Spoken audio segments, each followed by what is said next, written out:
and the President. Okay, thank you Verma ji. And आज के इस वेबिनार में हमारे जितने भी divisional chairman, divisional secretaries and chapter chairman जिन्होंने ज्वाइन किया है, they are welcome for this webinar. और हम लोगों ने जैसा कि पिछले वेबिनार में डिसाइड किया था कि एटलीस्ट वीक या 10 दिन में जरूर हम लोग एक ना एक बार आपस में इस वेबिनार से एक दूसरे से बातचीत करेंगे। तो काफी चीजें चेंजेस हो रहे हैं बहुत जल्दी जल्दी, तो ये सोचा गया कि अभी हम लोग जो लेटेस्ट हमारे चैप्टर्स में क्या चल रहा है, हमें आगे क्या करना चाहिए, इस बारे में ये सोचा गया कि एक डिस्कशन बहुत जरूरी है, और जिससे कि हमें फीडबैक चैप्टर से ही मिलता है कि उनके जिलों में क्या क्या हो रहा है और वो क्या चाहते हैं। तो इसको जरूरत को देखते हुए हम लोगों ने डिसाइड किया कि आज हम लोग इस वेबिनार को करेंगे। और उसका एजेंडा जैसे कि आप लोगों को लिख के भेजा गया था कि आज जो इंडस्ट्री की क्या सिचुएशन है पोस्ट इस लॉकडाउन सिचुएशन में, कंडीशन में, और आगे फ्यूचर कैसा दिख रहा है और हम लोगों को क्या करना चाहिए, इसके बारे में हम लोग 1-to-1 डिस्कशन करेंगे। और इसके लिए मैं चाहता हूं कि पहले हमारे अध्यक्ष जी हम लोगों को एड्रेस करें, then we will start as per agenda. Pankaj ji, I will request कि आप हमारे इस प्रोग्राम को थोड़ा आगे बढ़ाएं एड्रेस करके, please. Thank you general secretary साहब। Good afternoon to all of you. जैसा कि अभी मनमोहन जी ने बताया कि अब हमारे पास webinar is one of the very best media, जिसके माध्यम से हम आपस में बहुत जल्दी समय समय पर मिल सकते हैं।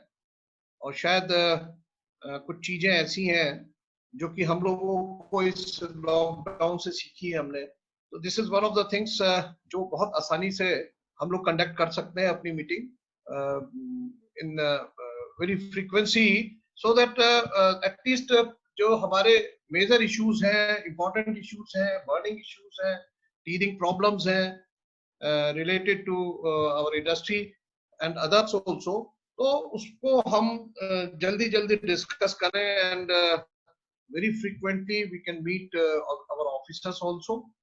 तो इस चीज को हमने जैसा कि आपस में चर्चा की अपने सीनियर ऑफिस बेयरर्स के साथ भी और सीनियर्स के साथ भी और अपने सब साथियों के साथ, तो आप लोगों तक भी हमें वो चीज पहुंचानी है। तो क्योंकि आप भी हमारे इसके संस्था के बहुत मुख्य पार्ट हैं और आप लोगों से ही ये संस्था इसका स्वरूप जो आज हुआ है वो इस पोजीशन में पहुंचा है। Chapter chairman is very important part of it. तो आप सब लोगों को क्योंकि इन चीजों की आवश्यकता है जानने की, और आप अपने चैप्टर्स में भी इसको लागू कर सकते हैं। Divisional chairman and divisional secretaries जितने भी हमारे साथी लोग हैं, वो इन चीजों को अगर जो अपनाते हैं तो निश्चित रूप से हमें एक आगे दिशा मिलेगी। मैं आपको थोड़ा सा आज का एक वो बता दूं, ये जो वर्जन अभी हमने लिया है, तो ये जो वर्जन है दिस इज कमर्शियल वर्जन। तो इसमें हमें एक जूम का है ऑफकोर्स बहुत जल्दी, क्योंकि कुछ ऐसी खबरें आ रही हैं कि जूम को इस्तेमाल करना ठीक नहीं है, तो we can go to the other option also. वो कुछ समय बाद अभी करेंगे। Verma ji is trying for it. आपको शायद आपकी जानकारी में भी होगा, एक हमने टास्क फोर्स का गठन किया था, क्योंकि जो कोविड-19 से उत्पन्न परिस्थितियां हैं उसमें हमें बहुत सारे इश्यूज हमारे सामने आ चुके हैं। उसमें सबसे मुख्य मेरे ख्याल सबका कंसर्न भी है, सब जानते भी हैं, वो है लेबर की वेजेस के बारे में। And because we have very limited funds with us, तो कैसे हम उससे पार पा सकते हैं, क्योंकि wages is one of the very biggest part of our expenses. जबकि बहुत सारे एक्सपेंसेस हैं भाई, हमारी बिजली का बिल है और भी जो खर्चे हैं, तो लेकिन लेबर की जो वेजेस है वो उसमें बहुत मुख्य है। बिना कुछ काम किए हुए लेबर को हम पूरी तनख्वाह दें जैसा कि सरकार का आदेश था, तो उस निर्देश के अगेंस्ट हम लोग नहीं है पूरी तरह से, लेकिन हमें अपनी भी परिस्थिति देखनी है। तो क्या हम इस चीज के ऊपर कर सकते हैं, इसके ऊपर हमने एक टास्क फोर्स गठित करी। अच्छा, अन्य बिंदु थे जैसे बिजली के बिल है, गवर्नमेंट से हमें क्या सहायता चाहिए उसके बारे में स्टिमुलस पैकेज के बारे में भी एक हमारा एक व्यू हम जानना चाहते थे अपने। तो हम लोगों ने सीनियर्स का एक ग्रुप बनाया जिसमें 10-12 लोगों को हमने जोड़ा, और वो उन सब चीजों के ऊपर जो आप लोगों के माध्यम से हमें इनपुट्स मिलते हैं उस पर वो डिस्कस करते हैं। उसकी स्टडी करने के बाद देन दे डिसाइड कि हमें आगे कहाँ बढ़ना है, what is our direction. Government से बात करनी है या लीगल वे में हमें कोर्ट में जाना है या क्या करना है, क्योंकि इस बीच में हमारे बहुत सारे सदस्यों के अलग अलग ओपिनियन आ जाते हैं।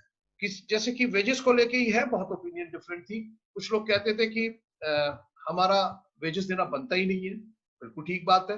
तो क्या इन परिस्थितियों में हमें अगर जो वेजेस देना बनता नहीं है तो उसको कैसे हम फाइट करें। तो ये सब चीजें हमारी टास्क फोर्स जिसके अंदर सीनियर लोग हैं वो लोग बैठ के डिस्कस कर रहे हैं। एक मीटिंग अभी तक हुई है जो 2 दिन पहले हुई थी, और उसमें उन्होंने कुछ बिंदुओं पर, अभी बाद में मैं थोड़ा शॉर्ट में बता दूंगा, कि कुछ बिंदुओं पे बहुत गहन चर्चा करी, और उसके बाद ये डिसाइड किया कि हम लोग तनख्वाह नहीं दे सकते। हमारा एक सर्वे भी आया आपस में, आप लोगों के पास भी पहुंचा होगा, सभी चेयरमैन के पास हमारे सीईसी ग्रुप पे डाला गया था कि इस सर्वे को करना है। चेतन जी के माध्यम से ऑफकोर्स वो गया था। तो मैं समझता हूँ कि ज्यादातर चैप्टर्स ने अपने इस एक्सरसाइज को किया होगा, लेकिन जहां जहां से हमें रिपोर्ट मिली उसके आधार पर हम बता सकते हैं कि most of the persons, more than 80% लोगों ने अपनी असमर्थता जाहिर करी कि हम अप्रैल के वेजेस नहीं दे पाएंगे, तो उसके लिए हमें कुछ करना चाहिए। तो उसमें हम सब लोगों ने जो डिस्कशन पे जो निकला है निचोड़, वो ये निकला कि हमें कुछ तो देना ही पड़ेगा, क्योंकि देखिए after all labour is over asset, और वो हमारे मित्र है, हमारी फैक्ट्री को चलाने के लिए वो हाथ पैर है हमारे। तो उनको उनका थोड़ा सा संरक्षण हमारे माध्यम से होना चाहिए। तो जितना हम कर सकते हैं, तो 30% ऑफ द वेजेस, ये हम लोगों का एक डिसीजन आया कि सब लोगों की एक राय ये बनी, 30% लोग जो है, 30% ऑफ वेजेस सब लोग जो है अफोर्ड कर सकते हैं, और रेस्ट ऑफ द जो उसकी वो है सैलरी, वो कैसे दिया जाएगा उसके बारे में बाद में सोचेंगे। तो एक तो विषय ये है। दूसरा बिजली का ऑफ कोर्स सब लोग का है कि without using electricity how can we give this much, उसका फिक्स चार्ज भी दें, उसके यूजेस चार्जेस भी दें। तो उसमें भी गहन मंथन हुआ, तो उसमें निकल के ये आई हैं 2 बातें कि एक तो हमें यूपीआरसी के साथ बैठ के और बात करनी है, या उसमें कोर्ट के थ्रू उसमें जाना है हमें।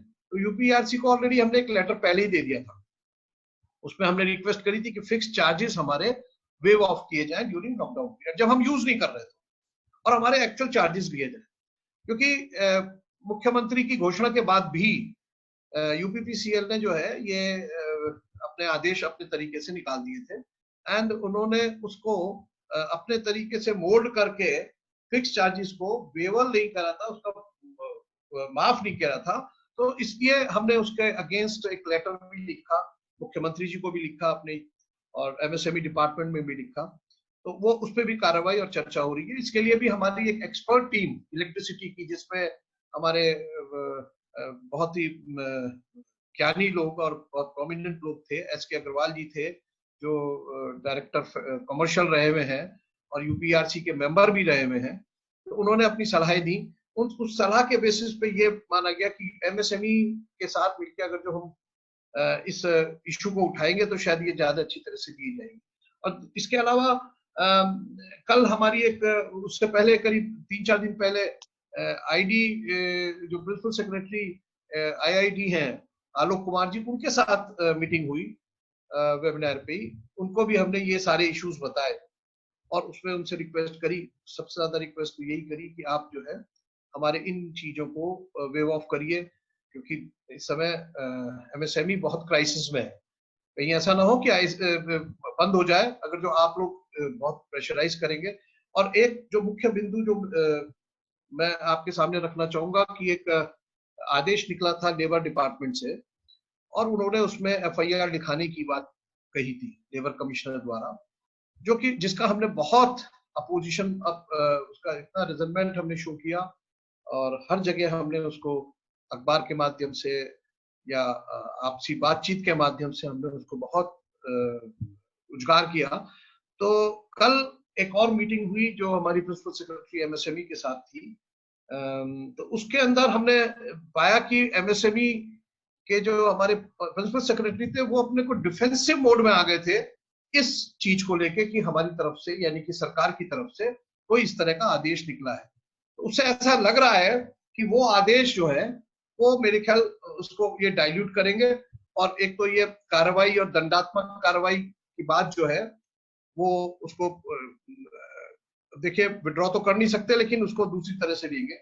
और दूसरा कि जो डिपार्टमेंट ने जो कार्रवाई की है वो उनकी नॉलेज में था या नहीं था, ये तो इसमें तो हम नहीं जानते, लेकिन वो ही रिफ्यूज कि ये मेरी नॉलेज में नहीं है, और वो उनको भेज दिया गया है। दूसरा, उन्होंने डिलेड पेमेंट को लेके भी काफी पॉजिटिविटी दिखाई, और उन्होंने कहा निश्चित रूप से आपको जो जो चीजें हैं, क्योंकि हमने कहा ये छोटी छोटी सी चीजें हैं जो हमें मिलेगी तो हमें काफी सहायता मिलेगी, जब लॉकडाउन खुलेगा तो नेचुरली तभी हम सर्वाइव कर सकते हैं। तो 30% वेजेस का और डिलेड पेमेंट का लेके, डिलेड पेमेंट को जो हमने कहा उन्होंने उसके साथ ये भी जोड़ा कि जो जीएसटी के जो रिटर्न है जिन जिन के नहीं है, वर्मा जी ये कल मुझे बात करना ध्यान नहीं रहा, जीएसटी के रिटर्न को भी हमें निकालना पड़ेगा, अपने सीसी मेंबर्स को सबको इन्फॉर्म करना पड़ेगा कि जिनके जीएसटी रिटर्न नहीं अभी तक मिले हैं उसकी डिटेल भी हमें भेजें। तो हमने रिक्वेस्ट कर ली है सभी अपने सदस्यों से, आप लोगों के माध्यम से सब सदस्यों तक ये इंफॉर्मेशन पहुंच जानी चाहिए। तो मैं समझता हूं कि जिसके पेमेंट कम से कम पीएसयूज में या गवर्नमेंट डिपार्टमेंट में फंसे हुए हैं, तो उसके लिए उन्होंने हमें आश्वस्त किया है कि मैं उसका पैसा निकलवाने की पूरा भर सकते प्रयत्न करूंगा। अब रिगार्डिंग ऑफ कोर्स अब इसके बाद बहुत सारी बातें आ जाएंगी सामने, तो मेरा तो सिर्फ आज के इस वेबिनार के थ्रू आप लोगों के साथ डिस्कशन का पर्पस ये था कि अब नया 20 तारीख से एक जो government of UP, government of India की गाइडलाइंस आई है, उसके तहत अब हमें ये खोलना है अपने यूनिट्स, अपनी इंडस्ट्रीज। उसमें जो जो कंडीशंस हैं उसको हम अच्छी तरह से स्टडी करने हैं। मेरे सभी साथियों से अनुरोध है कि अपने अपने चैप्टर्स में, अपने अपने क्षेत्रों में सब पूरी तरह से सतर्क हो जाए, क्योंकि जो इसकी गाइडलाइंस हैं, इसकी जो कंडीशंस हैं वो पढ़ें और उसके बाद हम कोई निर्णय लें। अपने साथियों से हमेशा ये कहिए, बहुत सारी चीजें होंगी जो व्यवहारिकता के रूप में बहुत दिक्कतें आने वाली हैं, उनको हम समय समय पर फिर बात करेंगे। तो इन शब्दों के साथ मैं आप सब लोगों से निवेदन करूंगा कि जितना भी जो भी पॉइंट्स आप प्रैक्टिकली फेस कर रहे हैं या नई चीजें हैं, चीजों को रिपीट करने का कोई वो नहीं है, क्योंकि हम लिमिटेड टाइम में अपने डिस्कशन करेंगे। तो जो शॉर्ट में प्लीज अपनी अपनी बातें रखिएगा, और आपस में हम लोग एक दूसरे को क्रॉस क्वेश्चन ना करें, और एक एक करके अगर जो हम बात करेंगे तो हम नोट डाउन करेंगे, और उस चीज पे सरकार से बात करनी है या कहाँ बात करनी है या अपनी टास्क फोर्स को कोई चीज देनी है तो उसके बारे में हम निर्णय लेंगे। इसके लिए जनरल सेक्रेटरी साहब बैठे हुए हैं, he is going to conduct it. अच्छा, इस बीच में मैं समझता हूँ मेरी खंडेलवाल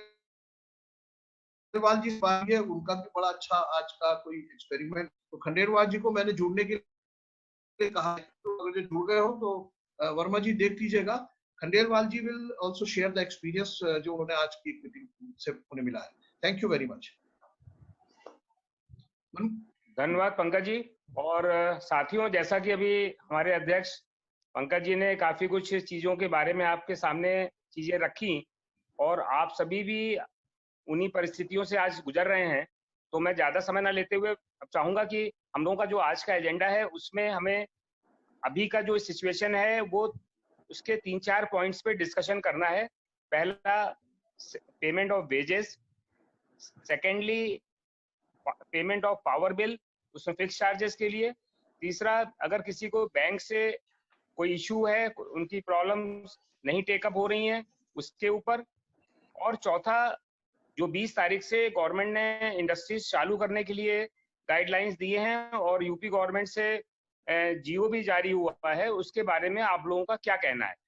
तो मैं साथियों चाहूंगा कि सबसे पहले हम लोग सैलरी का इशू लेंगे, जो पेमेंट ऑफ वेजेस में। तो उसमें अध्यक्ष जी ने बताया कि जैसे जैसे अभी तक हम लोगों ने क्या किया है और हमें क्या करना है, इसके बारे में आप लोगों का क्या विचार है, प्लीज 1 बाय 1 आप लोग रेज करेंगे, और उसको जो है हैंड्स, और उसमें वर्मा जी उनका स्पीकर ऑन कर देंगे, उनका माइक ऑन करेंगे, वो फिर अपनी बात को रखेंगे। प्लीज, आप सबसे पहले कौन बोलना चाहेगा?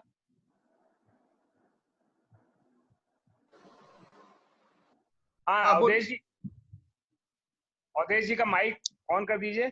कर दिया सर। ठीक है, हाँ अवधेश जी हाँ बोले। जी, अध्यक्ष जी और जी सर, आपकी अनुमति से बस मैं अभी इस पॉइंट पे तो केवल इतना बोलूंगा कि जो अध्यक्ष जी ने इन्फॉर्म किया कि जो भी आपने जो वो टास्क फोर्स जो बनाई हुई है, और उसके बाद में अध्यक्ष जी ने जो आईए ने जो सेंट्रल ऑफिस ने जो निर्णय लिया कि 30% का भुगतान जो है वो आईए के मेंबर्स की तरफ से सहमति बनी है कि वो किया जाएगा, उसके अतिरिक्त भुगतान नहीं कर पाएगा। बस उसके परिप्रेक्ष्य में मैं इतना जरूर बोल दूंगा, क्योंकि एक विषय पे जो हम लोग इधर में काफी चर्चा कर रहे थे अध्यक्ष जी से, बाकी सबसे भी, कि हाई कोर्ट या सुप्रीम कोर्ट के मैटर पर भी, तो क्योंकि आज सुप्रीम कोर्ट में एक रिट ऑलरेडी फाइल हो चुकी है, और जैसा कि विश्वस्त सूत्रों से ज्ञात हुआ है कि शायद उसमें डेट भी बहुत जल्दी ही सोमवार मंगल वगैरह में लग जाएगी। तो ये जो हम लोग बराबर डिफरेंट एक्सपर्ट से और बात कर रहे थे कि भाई लाइबिलिटी बनती है कि नहीं बनती है, तो उस रिट पिटीशन के अंदर 50% वेज देने की बात जो है वो अप्लाई करी गई है। तो मेरे ख्याल से रिजल्ट अगर उसका जल्दी अगर मिल जाएगा तो ये जो भ्रांति और जो कंफ्यूजन जो है वो जहां तक जो है वो दूर हो जाएगा।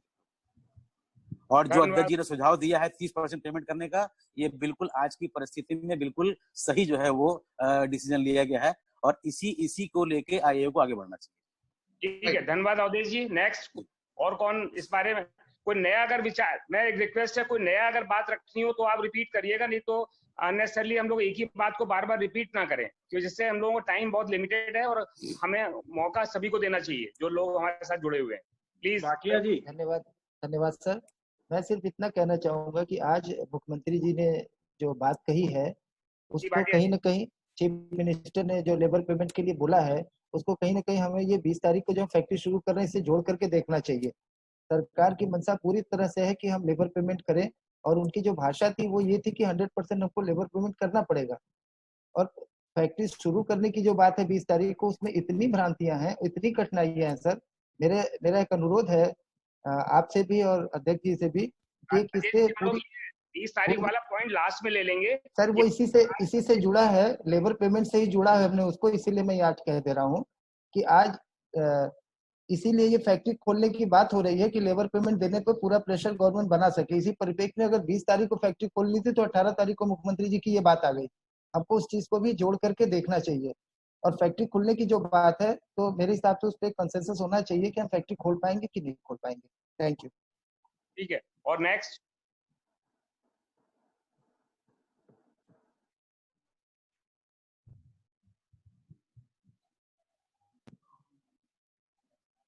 अपने व्यूज जिन्हें देने हो कृपया जल्दी से बंसल साहब ने रेज किया था हैंड।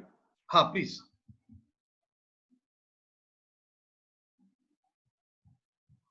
हाँ बंसल साहब बोलिए।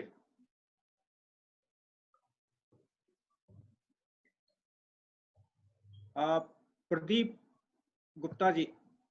हाँ प्रदीप गुप्ता जी। जी सर। हाँ सर, सभी को नमस्कार। नमस्कार सर, जो आईए कर रहा है या जो वेजेस के बारे में कहा है वो तो बिल्कुल एकदम सही डिसीजन है, वो उस पर हमें आगे चलना चाहिए। मेरा सिर्फ इसमें कहना है कि जैसे हम पीएसयू में जो पेमेंट फंसी हुई है एमएसएमई की, ठीक है वो है, लेकिन सभी एमएसएमई ऐसे नहीं है जिनकी पीएसयू पेमेंट फंसी है। और जैसे फैक्ट्री चलाने के लिए कह रहे हैं तो बाजार में भी वो कहाँ से पेमेंट आएगा, वो फैक्ट्री चलाने के लिए फंड का अरेंजमेंट कहाँ से करेंगे। तो बाजार भी खुलना चाहिए। इसमें मेरा एक ये कहना था कि अगर हम ये उनको सलाह दें कि जैसे बाजार खोलने के लिए भी वो जैसे ओड इवन की तर्ज पे बाजार खोलने के लिए परमिशन दे, तभी तो हम माल बना के उनको दे पाएंगे, बेच पाएंगे। ये तो फंड हमारे पास पहुंच पाएगा। प्रदीप जी, मैं बीच में एक इंटरप्ट इसलिए कर रहा हूँ कि जो इस समय उनकी गाइडलाइंस है उनसे संबंधित समस्या जो है वो हम करें, क्योंकि देखिए हम अभी सरकार को कोई सलाह देने की स्थिति में नहीं है। There are several thing. आपको मैं बताऊं, हर जगह हर प्लेटफॉर्म पे सिर्फ एक ही बात कही जा रही है कि देखिए पहला स्वास्थ्य है, पहले अपनी रक्षा है। एमएसएमई मिनिस्टर नितिन गडकरी जी का मैं कम से कम 5-6 वेबिनार उनकी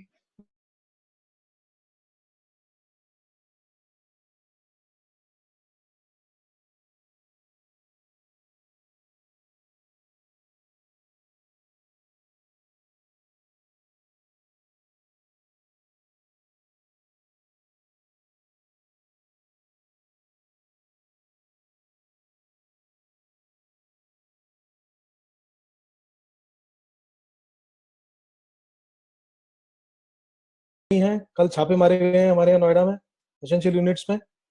दो कंपनीज को क्लियर कर दिया गया और 2 पे पेनल्टी लगाई गई है और उनका ऑडिट चल रहा है। तो there is a complete ambiguity and there is a lot of corruption which is also happening because there is no definition of the officers who will go and do the audit. कभी वो labour वाले चले जाते हैं, कभी वो और कोई चला जाता है। तो अभी बहुत ही भ्रांतियां हैं, बहुत ही मुश्किल है और हमारे पास मेंबर्स के फोन आ रहे हैं। अभी लास्ट जो बताया गया था कि एक पोर्टल बन रहा है, उस पोर्टल के बारे में मैंने उनसे पूछा कि कब तक बनेगा वो, अभी कोई इन्फॉर्मेशन नहीं है sir. I think we should work on this and get some clarity from the higher authorities sitting in Lucknow. Thank you, sir. ठीक है. Now next.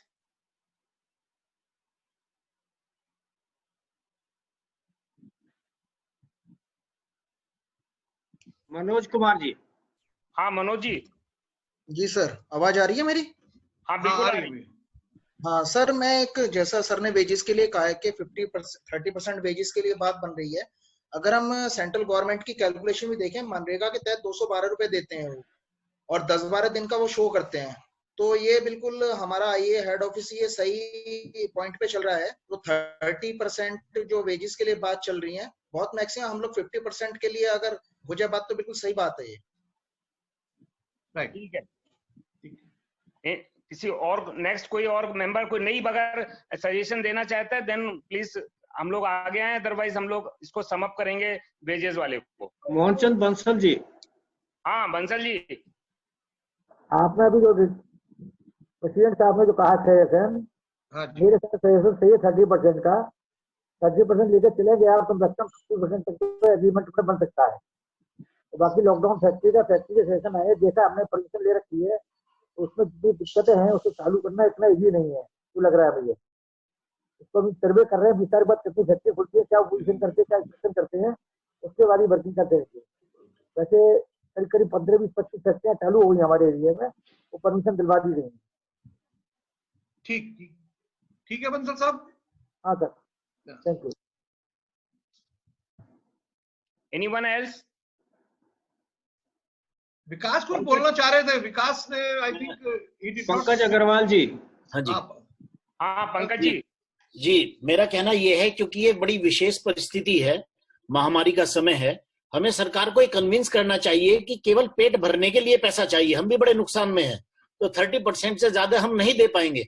हमें चीज कन्विंस भी करनी चाहिए। सरकार खुद 1,000 रुपए दे रही है लोगों को। नहीं, हम लोग 30% का तो कर ही रहे हैं सजेशन, उसमें कुछ नहीं, मतलब हमें ये भी समझाना चाहिए कि भूखे ना मरे लोग इसलिए दिए जाने हैं, ना कि पूरी उन्हें तनख्वाह लग्जरी के लिए दी जानी है। हमें ये भी पॉइंट उसमें डालना चाहिए। कहने का मतलब ये वाहन भत्ता के रूप में हम लोग जी 30% की बात कर रहे हैं।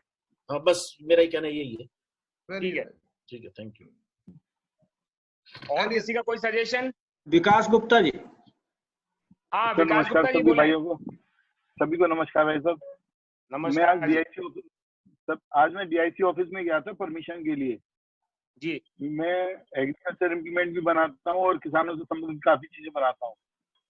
तो उन्होंने परमिशन के लिए कहा आप 20 तारीख से लें तो हमें आसानी रहेगी परमिशन देने में, जबकि उसमें लिखा हुआ है कि परमिशन की जरूरत नहीं है 20 तारीख के बाद में, जो कैटेगरी उन्होंने दी है, क्योंकि मेरी फाउंड्री भी है।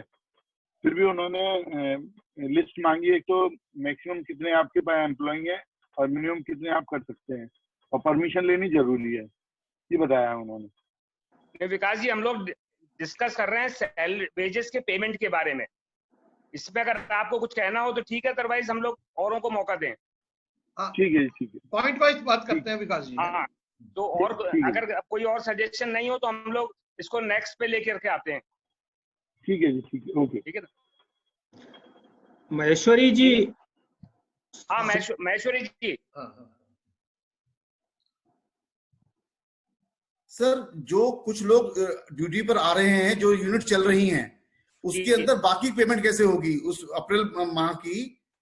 कि कम 10 लोग आ रहे हैं ड्यूटी पर और 40 लोग ड्यूटी पे नहीं आ रहे हैं, जो अप्रूवल के अगेंस्ट लोगों ने यूनिट चलाई थी, किसी के 15 आ रहे हैं, किसी के 20 आ रहे हैं, तो उस केस में पेमेंट कैसे की जाएगी अप्रैल की? ऐसे केस में मेरे ख्याल से हमारे एडवाइजर ने ये सलाह दी थी कि अगर आपकी यूनिट चल रही है और आपके वर्कर्स रिपोर्ट नहीं कर रहे हैं तो आप उसको एब्सेंट मानेंगे, ना कि लॉकडाउन पीरियड में उनका पेमेंट आप मानेंगे। नहीं सर, उसमें बुलाया ही कम लोगों को जाता है ना, उसमें लोग जनरली परमिशन जो दी हाँ, है। तो अगर आप बुला नहीं रहे हैं तो देन आपको लॉकडाउन वाली कंडीशन को मानना पड़ेगा, और अगर आप बुला रहे हैं और वो रिपोर्ट नहीं कर रहा, then he will be treated as absent. ठीक है। Anybody else? संजय कुमार जी। हाँ संजय जी।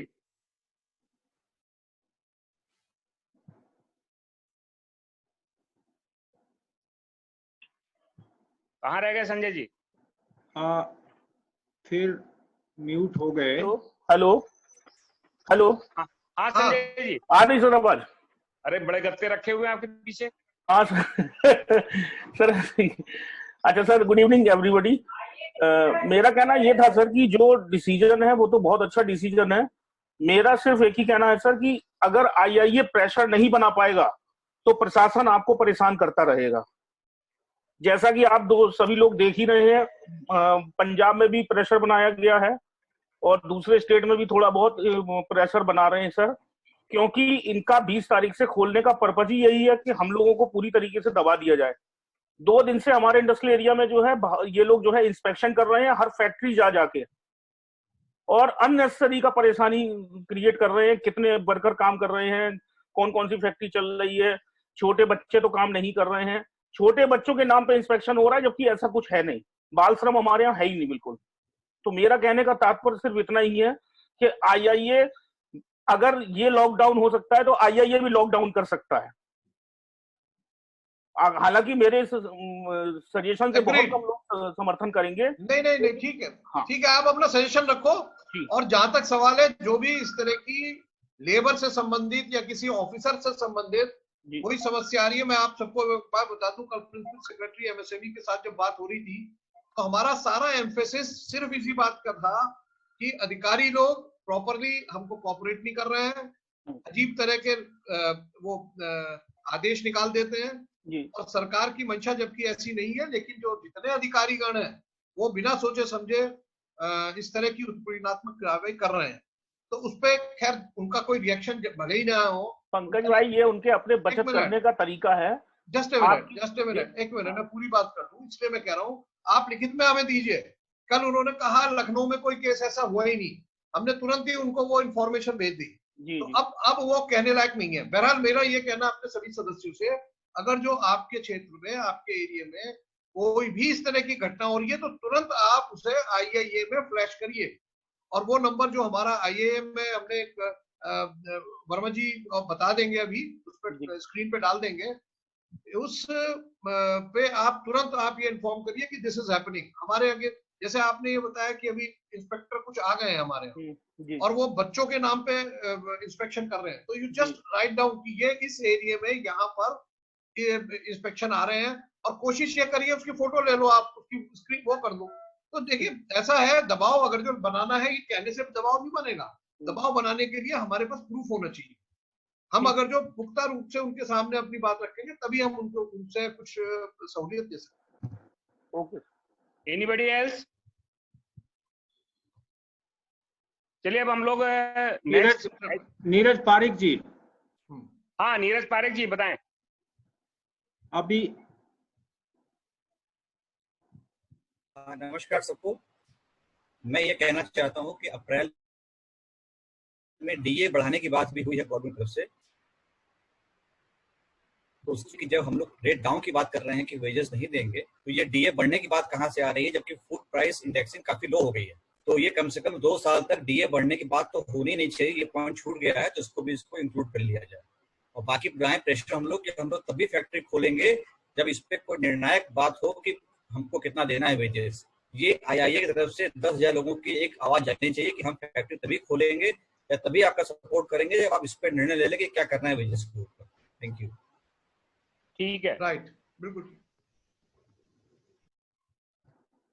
अगले पॉइंट पे आ जाइए मनमोहन जी। मेरे ख्याल से काफी लोगों ने अपने अपनी राय दे दी है। करीब करीब एक ही सी राय है कि हमें 30% के ऊपर गवर्नमेंट को अपना प्रपोजल आईआईए की तरफ से भेजना चाहिए, और हम लोग अब यहाँ से अपना एक प्रपोजल तैयार कर रहे हैं, और जहां तक चांसेस है मंडे तक हम लोग अपना प्रपोजल गवर्नमेंट को भेज देंगे कि आईआईए का मेंबर्स का ये सुझाव है कि हम अपने लॉकडाउन पीरियड का 30% का पेमेंट कर सकते हैं मैक्सिमम। सुझाव नहीं, हम निर्णय भेजेंगे मनमोहन जी, हम निर्णय भेजेंगे अपने गवर्नमेंट को। और हमारा अब सेकेंड पॉइंट है कि पेमेंट ऑफ पावर में के बिल्स में जो गवर्नमेंट को हम लोगों ने पहले प्रपोज किया था और माननीय मुख्यमंत्री जी ने जो एक घोषणा करी थी कि हम इस पीरियड का, लॉकडाउन पीरियड का फिक्स चार्जेस नहीं लेंगे, लेकिन उसके बावजूद भी यूपीपीसीएल ने पहले तो ऑर्डर करा था कि हम एवरेज पे बिल बनाएंगे, बाद में उन्होंने चेंज किया अपना ऑर्डर, जिसमें ये करा कि हम मार्च के महीने का 1/3 नहीं लेंगे और अप्रैल मंथ का हाफ नहीं लेंगे, और लेकर के उसको जून और जुलाई के बिल में जोड़ेंगे। तो डिफॉल्ट हो गया, बात वही पड़ गई, आपने अप्रैल में नहीं दिया तो जून में दिया, तो हमारे कोई उसमें एडवांटेज नहीं मिला हमें उसका। तो इसका हम लोगों ने काफी स्तर पे माननीय ऊर्जा मंत्री के लेवल पे, मुख्यमंत्री के लेवल पे भी अपना विरोध दर्ज किया हुआ है। अभी तक वहां से कोई पॉजिटिव रिप्लाई नहीं आया है। अब हमें आगे के स्टेप में क्या करना चाहिए, इसके बारे में अगर कोई मेंबर अपना सुझाव देना चाहे तो please you are most welcome. बताएं अगर एक एक करके हमारे मेंबर्स कि हमें क्या करना चाहिए आगे।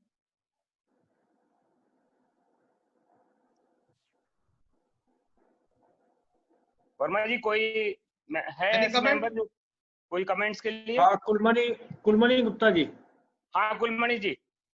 सर मैं थोड़ा सा अपने ज्ञान के लिए जानना चाहूंगा कि मुख्यमंत्री जी ने निर्देश दिया कि लॉकडाउन पीरियड का फिक्स चार्जेस वेव ऑफ कर दिया जाए, और उसके बावजूद यूपीपीसीएल उनकी बात नहीं सुन रहा है, ये कहाँ तक जायज है और इस बारे में क्या हो सकता है? मुझे थोड़ा सा ज्ञान नहीं है, आप थोड़ा इस पर हाईलाइट करें कि क्या मुख्यमंत्री के आदेश की भी अवमानना हो सकती है किसी डिपार्टमेंट के द्वारा?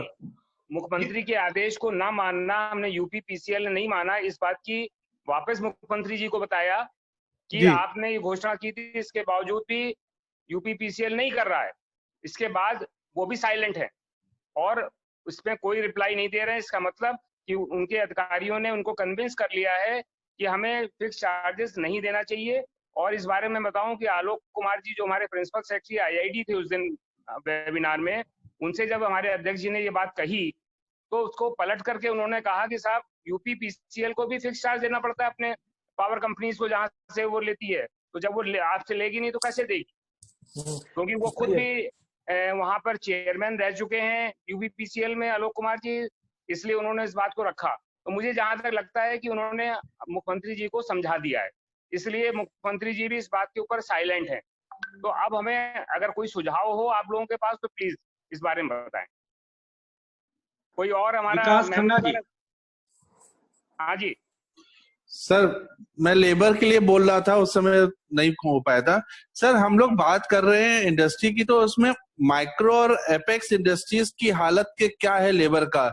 अभी से हम लोग कहेंगे कि हम 30% देने के लिए हैं और सब स्टेट्स में वो लोग कह रहे हैं हम नहीं देने के लिए है। तो एक बार छोटी इंडस्ट्री जो आदमी 5, 8, 10 लोगों के कारखाना चला रहा है लेबर का, उनका भी हाल आज जानना बहुत जरूरी है, क्योंकि हम लोगों में 60-70% जिनकी छोटी इंडस्ट्री है। विकास जी, मैं इसके लिए आपसे ये कहना चाह रहा हूँ कि हमने देखिए अपने स्तर से सभी जगह पे बातचीत करी, और ये जो आज वेबिनार आप लोग के साथ हो रही है यही जानने के लिए हो रही है कि क्या आप 30% वेजेस को देने के लिए तैयार हैं, तभी हम गवर्नमेंट के पास भेजेंगे। ये सब हम सलाह ले रहे हैं, सभी ग्रुप से ले रहे हैं।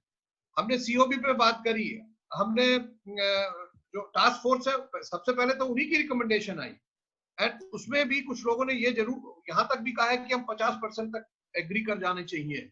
अब इसमें छोटे और बड़े हम तो है ही micro, we all are micro and small, इसमें हम कोई डिफरेंशिएट नहीं कर रहे हैं। अगर जो आपका व्यू है कि ये इतने भी नहीं हम दे सकते और हम सरकार को ये दें, तो सबकी सहमति होनी चाहिए ना। तो we are trying to make consensus, अगर जो on your consensus only we will go forward, ये चीज आप दें। प्रॉब्लम ये हो जाती है जब गवर्नमेंट ये डिक्लेयर कर देती है ना पूरे महीने की सैलरी मिलेगी। जैसे हमने अप्रैल में सैलरी बांटी तो लेबर हमसे ये कह रही है सर वो सरकार कह रही है कि पैसा पूरा मिलेगा इसलिए दे दिया है। हमने भाई तू पूरा पैसा ले लो, हमारा तुम्हारा संबंध खत्म। कह रहा है नहीं भैया वो तो सरकार कह रही है इसलिए हम कह रहे हैं। तो ये जो सरकार बीच में जुड़ जाती है ना लेबर के बीच में। विकास जी, हम लोग सरकार से ही कहलवाएंगे कि 30% दो, इसलिए तो सरकार के पास प्रपोजल दे रहे हैं। चलिए सर, थैंक यू सर। ठीक लेकिन है। सर माइक्रो इंडस्ट्री का भी थोड़ा ध्यान रखना है, क्योंकि 2-2 महीने हो रहे हैं, लोगों की जो बिजनेस का पैसा है वो अकाउंट में खत्म हो चुका है। अब वो पर्सनल सेविंग्स ही आगे लाएगा सैलरी बांटने के लिए। ये माइक्रो एंड मेरे स्मॉल ख्याल से सबके साथ है ये समस्या। चेतन जी शायद चैट पे कुछ लिख रहे हैं। चेतन जी, दीपक बजाज जी बात करना चाह रहे हैं। हाँ बजाज जी आई। हाँ नमस्कार। ये हाँ फिक्स नमस्कार। चार्ज जो ये टर्मिनेट करके जो आगे लेने की बात कर रहे हैं, इसका वैसा पूरा विरोध होना चाहिए कि जब आगे ले ही लेंगे तो फिर फायदा क्या इस राहत का। दूसरा, हर बिजली बिल में समय से विद्युत बिल जमा करने पे 1% की छूट मिलती है, तो उसके लिए भी कोई एक्स्ट्रा टाइम इस लॉकडाउन के पीरियड में भी इंडस्ट्रियों को नहीं मिल रहा है। और जिसका जैसे बड़ा बिल होता है तो उसकी 1% की अमाउंट भी बड़ी होती है, तो उसके लिए जैसे इंश्योरेंस वगैरह में हो गया कि प्रीमियम बाद तक दे सकते हैं, तो बिजली विभाग वो 1% की छूट भी हमेशा की तरह ऑन टाइम पेमेंट जमा होने पे ही दे रहा है, अदरवाइज नहीं दे रहा। आपके पास बिजली का बिल आया है क्या मार्च के महीने का? हाँ आ गया भाई साहब। क्योंकि अभी पावर के बिल्स के लिए डिसाइड हुआ है कि 20 तारीख से रीडिंग्स होंगी और उसका बिल 30 अप्रैल तक पे करना है। नहीं, हमारे पास आ गया, हमारी एसेंशियल यूनिट है, फ्लोर मिल है, तो हमारे पास बिजली का बिल आ गया है, जिसमें 1/3 जो है फिक्स चार्ज में इन्होंने अभी उसको नहीं मेंशन किया है, वो कह रहे हैं कि 2 महीना बाद लेंगे। हाँ तो फिर हो सकता है एसेंशियल आइटम पे जिनकी यूनिट चल रही है उनकी रीडिंग हो गई हो। जी जी जी जी। ये आप ऐसा MRI से बिल आता है वैसा एक्चुअल रीडिंग का, रीडिंग करने कोई नहीं आता है। दीपक जी, लेकिन इसकी कॉपी भी आप जरा सा आप हमें भेज दीजिए सर। मैं भेज देता हूँ भाई साहब, क्योंकि हम थोड़ा सा उस पर स्टडी कर देंगे। अगर जो इस तरह की कोई चीज आ रही है तो हमें हमारे पास प्रूफ होगा ना कि हम वी कैन से समथिंग। ठीक है, मैं भेज देता हूँ भाई साहब। ठीक है, anybody else? Chetan Bhalla ji. Chetan ji. Sir good evening everybody. मैंने एक ये जो मेरा सजेशन था, एक वो यूपी सीडा से रिलेटेड था, इसलिए मैं उसको बाद में चाहूंगा कि बाद में मैं पुटअप करूं। बाकी अभी जी ठीक है। तो अभी हम लोग यूपी पीसीएल के मेरे ख्याल से हमारे सजेशंस आ गए हैं ऑलमोस्ट सभी से, और जिसमें कि हमें गवर्नमेंट के पास फिर से अपना एक रिजेंटमेंट भेजना है कि साहब ये फिक्स चार्जेस किसी भी कीमत पे हम लोग नहीं देंगे लॉकडाउन पीरियड का, इसको वेव करना ही तरीका है, डेफर्ड करने से नहीं हम लोग एग्री करेंगे। मनोज जी कुछ कहना चाह रहे हैं सर। हाँ मनोज जी बताएं। सर मैं एक चीज ये कहना चाह रहा था, जैसे मुख्यमंत्री जी सरकार को चलाते हैं और जनता के प्रतिनिधित्व होते हैं, तो इसको लेकर अगर मुख्यमंत्री जी कोई स्टेटमेंट देते हैं तो उसके खिलाफ क्या हम कोर्ट का रास्ता नहीं अपना सकते फिक्स चार्ज को लेकर? अब ये तो लीगल ओपिनियन लेनी पड़ेगी।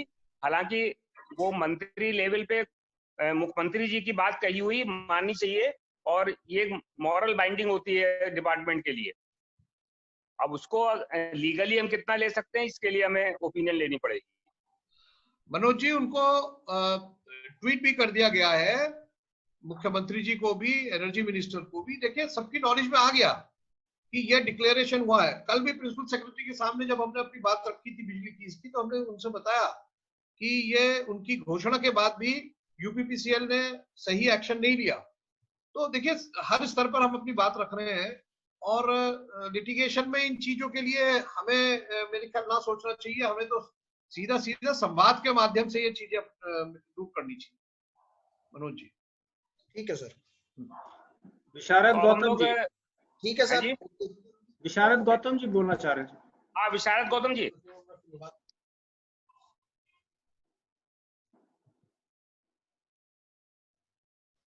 विशारद जी का माइक ऑन कर दिया है? हाँ कर दिया है सर।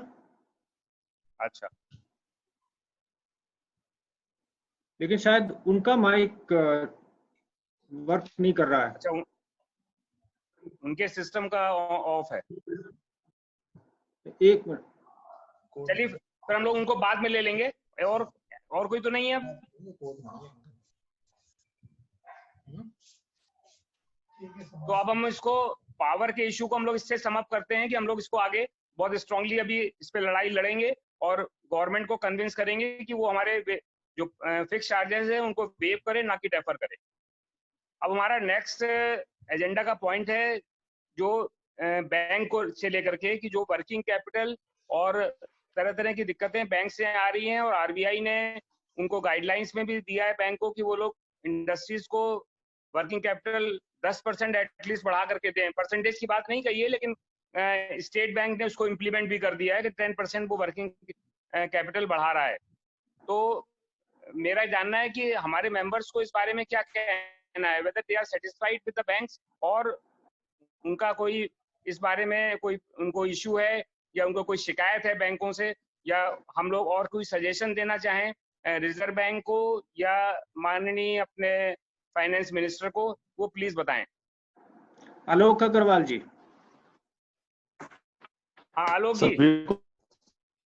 बहुत नमस्कार।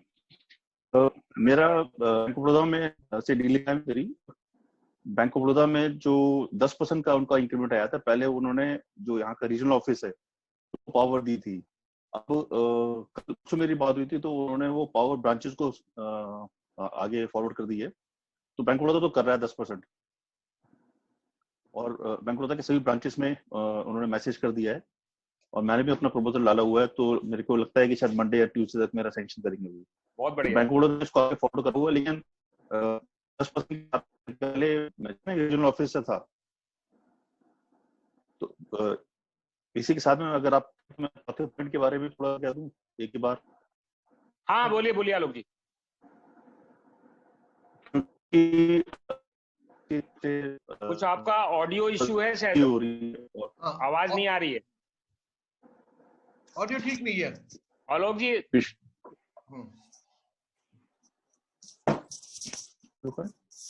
ऑडियो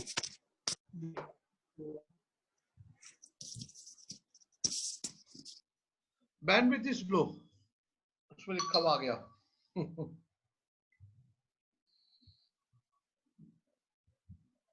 चलिए हम लोग आलोक जी को बाद में कनेक्ट कर लेंगे। और कोई इसके अलावा? क्योंकि आलोक जी तो मेरे ख्याल से सेटिस्फाइड हैं बैंक से। किसी को? मनोज जी। हाँ मनोज जी। सर कुछ बैंक पहले तो गाजियाबाद में कुछ सपोर्ट कर नहीं रहा था, लेकिन पिछले 2-3 दिन से रेस्पॉन्स आ रहा है, कुछ सपोर्ट कर रहा है। लेकिन कुछ मेंबर्स की ये शिकायत आ रही है, जो रेगुलर पार्टीज हैं, क्लाइंट हैं बैंक्स के, उनसे एक्स्ट्रा पेपर इस समय में मांगे जा रहे हैं, जैसे डेबिटर क्रेडिटर लिस्ट हो गया, स्टॉक स्टेटमेंट हो गया। 1 मार्च को छोड़ के बाकी तो सबकी बैंकिंग अपडेट रहती है। तो मेरा कहना ये है, मार्च को लेके इस तरीके से बैंक अगर महीने 2 महीने के लिए रिलैक्स करके उसको 10% वर्किंग कैपिटल का जो पार्ट बढ़ाना है वो बिना पेपर्स के ही अगर बढ़ा दे तो ज्यादा सहूलियत होगी। ठीक है, वेरी वेल टेकन। जिसमें प्रॉब्लम आ रही है कौन सा बैंक है मनोज जी? जी सर। मनोज जी बैंक कौन सा है? Union bank of India. मेरे ख्याल से न्यू बैंक। कौन सा? New bank of India? Union bank of India है। अच्छा यूनियन बैंक ऑफ इंडिया। और दूसरा सर पीएनबी वाले कुछ ब्रांचेस ये कह रहे हैं कि पीएनबी में कोई ऐसी स्कीम नहीं है। आप ये अगर जो कहीं से इसका कोई वो ले लेना लेटर, तो this we can send to our chairman banking, क्योंकि वो ये कह रहे थे कोई भी समस्या रिलेटेड टू बैंक्स इस तरह की आती है तो आप मुझे फॉरवर्ड करिए, मैं देखता हूँ। तो हमारे मिस्टर कॉल हैं, कॉल साहब को आप तो आइए ऑफिस, हेड ऑफिस भेज दीजिए। आप हमारे यहाँ भेजिए, हम उसको टेकअप करेंगे। और किसी का कोई बैंक का इशू? दीपक बजाज जी। हाँ बोलिए बजाज जी। मेरा इस बारे में ये कहना है कि बैंक जो 3 महीने की ईएमआई आगे लेने के लिए तैयार हो रहा है, मैं अभी एचडीएफसी के संदर्भ में ये बात करना चाह रहा हूँ। तो वो जैसे मान लीजिए 4 साल में लोन पूरा हो रहा है, तो वो ये 3 महीने की ईएमआई वो 4 साल के बाद लेंगे, और उसमें जो वो इंटरेस्ट लगा रहे हैं वो चक्रवृद्धि इंटरेस्ट लगा रहे हैं। मतलब अगर उद्यमी इस समय वो नहीं पे कर रहा है तो उसका खाली मतलब इंटरेस्ट का उसको लाभ मिलने की जगह फिर वो 3 महीने की ईएमआई पे 4 साल के बाद जो देनी है उसमें चक्रवृद्धि ब्याज 6 महीने या 1 साल के ऊपर कर रहे हैं, जो कि गलत है। अगर बैंकों को ये 3 महीने की ईएमआई आगे पोस्टपोन करके विदाउट इंटरेस्ट लेनी चाहिए, ये न्याय संगत है। तो अगर उचित लगे आपको ये मैटर उठना चाहिए। बजाज जी, ये ऑलरेडी ये मैटर ले लिया गया है कि interest should be waived off और EMI should be waived off during this lockdown period. तो देखिए अभी हम लोगों ने जो अपने प्रेजेंटेशन भेजे हैं उसके अंदर, लेकिन बैंक की तरफ से या फाइनेंस मिनिस्ट्री की तरफ से कोई इस तरह की अभी तक चीज हमारे सामने आई नहीं है। But as you rightly said कि ये तो एक और बहुत बड़ा नुकसान होगा हमारे लिए कि EMI अगर जो वेव आउट नहीं करी जाती है, डेफर हमने इसीलिए लिखा है कि deferment is not our solution. इस समय का भी आगे के लिए ये देनदारी बढ़ जाएगी हमारे ऊपर और बर्डन हो जाएगा। You are right. तो we are taking this point very well. आप प्रदीप गुप्ता जी। हाँ प्रदीप गुप्ता जी। सर मेरा बैंक के मामले में कहना है कि हमें अगर इस तरह से रिप्रेजेंटेशन दे के हर बैंक को ये केवल एक बार हमारे कंफर्मेशन चाहिए, उसके बाद सेम पेपर्स पे सेम कोलेटरल पे कंपलसरी 10% का अनाउंसमेंट करना ही है। जैसे हमारा स्टेट बैंक कर रहा है, स्टेट बैंक हमसे सिर्फ पूछ रहा है कि 10% आपको चाहिए, तो वो 6 महीने का मॉनिटरिंग पीरियड दे रहा है, 6 महीने के बाद उसको फिर रिपेमेंट का ऑप्शन दे रहा है कि आपको 6 महीने बाद उसको रिपेमेंट करना है। एज ए टर्म लोन दे रहा है, एज ए टर्म लोन दे रहा है। हाँ 10% एज ए टर्म लोन दे रहा है, जिसमें 6 महीने आपको कुछ नहीं देना। वो वर्किंग कैपिटल नहीं है, वो टर्म लोन है। जी जी जी, उसमें ये है ना कि आपको वर्किंग कैपिटल एनहांस करानी है तो आप बोल सकते हो कि मेरे को वर्किंग कैपिटल फुल एनहांस कर दो, और ऐसे चाहिए आपको कि 1 साल के पीरियड के लिए चाहिए तो 1 साल के पीरियड में दे रहा है कि मैं आपको 1 साल बाद आप सही हो जाएंगे तो आप उसको रिपे कर दीजिए। फिर अगर हमने लोन लिया है तो जाहिर बात है इंटरेस्ट तो हमें देना ही होगा ना, नेचुरली। हम लेना चाहते हैं नहीं लेना चाहते वो हमारे ऊपर है। लेकिन बैंकों के लिए कंपलसरी हो कि वो उसके लिए फिर कुछ और डिमांड ना करे। अगर MSME का ओनर चाहता है तो वो उसको देना ही है उनको। ये मतलब हमारी तरफ से जाए RBI को तो बेटर रहेगा। ठीक है। अविचल खुवेले जी। अवधेश जी कुछ कहना चाहते हैं? आपका शायद आ रहा है उस पे चैट पे। अवधेश खुवेले अग्रवाल जी, अभी खुवेले जी बोलना चाह रहे थे। अच्छा बोलिए खुवेले जी।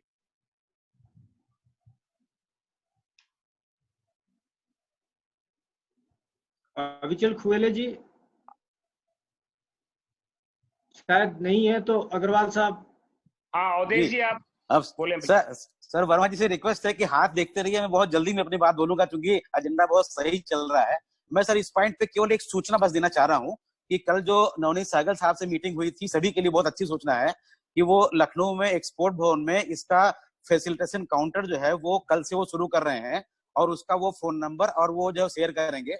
और वो जो भी बैंक, उनके खुद की ये मंशा थी कि भी सारे MSME को और एडिशनल वर्किंग कैपिटल और जो भी RBI गाइडलाइन है वो उसका लाभ मिले। तो अगर किसी बैंक से अगर कोई भी तकलीफ किसी ब्रांच से अगर हो रही है तो वो स्पेशल फैसिलिटेशन अकाउंट केवल वर्किंग कैपिटल और बैंक से जो प्रॉब्लम्स हैं उस संबंधित में जो है वो बनाया जा रहा है, तो उसका लाभ जो है जरूर उठाए लो। मैं बस ये सूचित करना चाहता हूँ। थैंक यू अवधेश जी। चेतन जी कुछ बोलना चाहते हैं? चेतन जी। हाँ सर, मैं ध्यान आकर्षित करना चाहता हूँ। कल RBI ने एक अपना सेकंड पैकेज जो अनाउंस किया जिसमें 15,000 करोड़ रुपए उन्होंने सिडबी को दिए हैं फॉर स्मॉल स्केल इंडस्ट्रीज। तो वो सिडबी स्मॉल स्केल इंडस्ट्रीज को किस तरह से वो प्रोवाइड करेगी, वो इसके बारे में अगर कोई जानकारी हम लोग को जल्द से जल्द मिल सके तो हम लोग अपने मेंबर्स को उसको डिस्ट्रीब्यूट कर सके कि क्या कोई नई स्कीम लेके आ रही है सिडबी, या अपने पुरानी स्कीम्स के द्वारा ही वो 15,000 करोड़ को डिस्ट्रीब्यूट करेगी। सेकेंडली, आज पेपर में था कि जो इंटरेस्ट सबवेंशन की स्कीम थी, आप सबके नॉलेज में होगा कि जो भी इंक्रीमेंटल लोन्स हैं उस पे 2% की इंटरेस्ट सबवेंशन की स्कीम पिछले 2 साल से चल रही थी, वो स्कीम गवर्नमेंट ने एक्सटेंड कर दी है। तो सेंट्रल ऑफिस के से हमें सेंट्रल गवर्नमेंट को अप्रोच करना चाहिए कि 2% का इंटरेस्ट सबवेंशन बहुत कम है, हमें इस विपत्ति के टाइम पे हमारा वो सबवेंशन अमाउंट बढ़ा दें, 2 से कम 5% हो जाए ताकि हमारे ऊपर इंसिडेंस ऑफ जो इंटरेस्ट है वो रिड्यूस हो सके। क्योंकि गवर्नमेंट और तो कोई डायरेक्ट हमें मदद नहीं कर रही है, कम से कम अगर इंटरेस्ट जो है वो हमारे ऊपर कम हो जाएगा तो हमारे लिए आगे सरवाइव करना 2 साल के लिए पॉसिबल होगा। तो इंटरेस्ट सबवेंशन का अमाउंट रेट इंक्रीज करने के लिए हमें सेंट्रल गवर्नमेंट को परस्यू करना चाहिए। और मेरा एक सजेशन ये भी था कि जैसे हम लोग का बैंकिंग वर्किंग ग्रुप बना हुआ है सेंट्रल में, इसी तरह हर चैप्टर में एक जने को नोडल बैंकिंग के लिए हम लोग, क्योंकि बैंकिंग बहुत एक अभी एक इम्पोर्टेंट एरिया रहेगा आने वाले टाइम में वर्किंग कैपिटल की रिक्वायरमेंट के लिए। अब हर चैप्टर्स में अगर हम लोग बैंकिंग को अपने मेंबर्स में कोऑर्डिनेट कर दें। हाँ चेतन जी, पूरी बात करिए। हाँ चेतन जी का शायद माइक कुछ प्रॉब्लम कर रहा है। सर मैं बोलूं क्या? हाँ, सर नमस्कार। आगरा से सर मैं इसलिए ये कहना चाह रहा था, रिजर्व बैंक ने जो सर अभी गाइडलाइन दी कि रेट ऑफ इंटरेस्ट कम करी है, उसके बावजूद यहाँ पीएनबी बैंक और कनाडा बैंक कोई भी तो रेट ऑफ इंटरेस्ट कम नहीं कर रही है और किसी की भी लिमिट 10% बढ़ाकर नहीं दे रही है वो लोग। तो उसके लिए क्या गाइडलाइन हम लोगों को देते हैं आपकी, हम जो अपने मेंबरों को सर्कुलेट करें? Sunil ji, rate of interest कम करने की बात नहीं कही है रिजर्व बैंक ने। बैंक को जो गाइडलाइंस दी गई हैं उसमें उनको जो इसकी वर्किंग कैपिटल के बारे में, टर्म लोन के बारे में और ईएमआई के बारे में, और रेट ऑफ इंटरेस्ट जो है वो बैंक अपने हिसाब से डिसाइड करता है अपने एमसीएलआर पे। तो रेट ऑफ इंटरेस्ट की बात कहीं नहीं है। बाकी जो अभी चेतन जी ने कहा इंटरेस्ट सबवेंशन स्कीम, वो रियली बहुत यूजफुल है, उसके बारे में हम लोग गवर्नमेंट को लिख सकते हैं। और कोई चीज आपके कोई पॉइंट? सर एक रिक्वेस्ट ये थी कि 10% जो लिमिट बढ़ाने वाली बात है वो सब अपनी तरफ से लिखें हम लोग आईआई की तरफ से, जिससे कि और मेंबरों को फायदा मिल सके सर उसका। सुनील जी मैं एक मिनट एक सेकंड सुनील जी, इसमें ऐसा करिए, जो बैंक नहीं दे रहा है, मैंने अभी भी कहा था, वो आप आईआई हेड ऑफिस में लिख के भेज दीजिए। अगर जो कोई आपको लेटर लिख के दे दे कि हम कर रहे हैं या इसके लिए पेपर ज्यादा चाहिए, तो हमारे जो बैंकिंग चेयरमैन है उन्होंने खुद कहा है कि आप इस तरह के केसेस हैं जो जहां परेशानी जो बैंक कर रहा है वो आप मेरे पास भेजिए खबर। और 10% वाला जो बात है उसके लिए स्पेशली उन्होंने कहा था कि क्योंकि बैंक की, आरबीआई की कोई डायरेक्टिव्स उनके पास नहीं है, इस वजह से वो देने में आनाकानी कर रहे हैं। But it has been circulated to all banks कि आपको ये देनी है, 10% एनहांस करनी है एडिशनल वर्किंग लिमिट। और 2% वाली जो बात बता रहे हैं इंक्रीमेंटल सबवेंशन वाली, वो भी बिल्कुल ठीक बताया उन्होंने कि आज अखबार में भी है और वैसे भी ये डिक्लेयर हो गया है कि इसको एक्सटेंड किया जा रहा है फॉर फर्दर 1 ईयर। तो इसलिए ये अगर जो इसके अलावा जो भी आप अगर जो बैंकिंग से संबंधित कुछ भी समस्या जिस बैंक से आ रही है उस बैंक का नाम लिखते हुए और आप तुरंत आप हेड ऑफिस में भेजिए, तो फिर उसके आधार पर हम आपको बताएंगे कि आप अपने मेंबर्स को क्या सर्कुलेट करें। थैंक यू सर मैं बैठ चेतन जी कनेक्ट हो गए? सर बस मैं एक पॉइंट किसी रेफरेंस से बोलना चाह रहा था। जो सिडबी की बात चेतन जी ने बोली, बहुत जल्दी बोलूंगा। तो एक प्रपोजल मैंने एक इशू ऑलरेडी जो है वो सेंट्रल ऑफिस को लिख के दिया था कि सिडबी से बेस्ड ऑन टर्नओवर, जो भी जिस यूनिट का टर्नओवर है 5 से 10% के बीच में कोई भी अमाउंट एमसीटीएल WCTL में और at without collateral security at MCLR rate के ऊपर, और आईआईए को गवर्नमेंट को प्रपोजल भेजना चाहिए सिडबी को, ये सिडबी से दिलाए। और सिडबी को अगर इतनी फंडिंग करी हुई है और सिडबी ने 50 लाख रुपए अभी वो स्टार्टअप के लिए जो एसेंशियल प्रोडक्ट्स के लिए जो उन्होंने जो अलाउ किया है, तो ये भी एक बहुत अच्छा प्रपोजल है कि एट एमसीएलआर रेट के ऊपर without collateral security additional working capital based on turnover, जिसका उसका परसेंटेज कुछ भी हो सकता है, वो सिडबी से डिमांड करी जाए और ये फिजिबल हो सकता है। Thank you. अवधेश जी, इसके बारे में आप लिख करके सेंट्रल ऑफिस को भेज दीजिए। जरूर हम सिडबी से टेकअप करेंगे। और सर, बिल्कुल चेतन जी का आ रहा है मैसेज कि वो कुछ फिनिश करना चाहते हैं अपनी बात। सर मैं एक पॉइंट और इसमें ऐड करना चाह रहा था कि देखिए हम लोग को फंड्स की रिक्वायरमेंट रहेगी आने वाले टाइम में। अभी ये प्रॉब्लम हमारी 1 साल तक की है, तो हम लोग सेंट्रल गवर्नमेंट को इसलिए भी अप्रोच करें कि अगर हम कोई अपनी प्रॉपर्टी की सेल करते हैं तो इसके ऊपर जो long term capital gain tax है और वो पैसा अगर हम अपने बिजनेस में लगा रहे हैं तो हमारे ऊपर वो टैक्स हमारे ऊपर छोड़ा जाए, क्योंकि इस टाइम पे हमें अपने सोर्सेज से फंड्स क्रिएट करने पड़ेंगे बिजनेस को फंडिंग रखने के लिए। तो अगर कोई एंटरप्रेन्योर अपनी प्रॉपर्टी या कोई शेयर सेल कर रहा है तो long term capital gain tax जो है उससे उसको एग्जेम्पशन दिया जाए अगर वो पैसा जो प्रोसीड का पैसा है वो अपने बिजनेस में एम्प्लॉय करता है। ठीक है चेतन जी, ये तो इनकम टैक्स का इशू है और आप लिख के भेज दो जी, इसको हम लोग फाइनेंस मिनिस्टर तक आगे पहुंचाएंगे। जी सर, थैंक यू। अब मेरे ख्याल से बैंकिंग का और कोई इशू तो नहीं रह गया किसी का?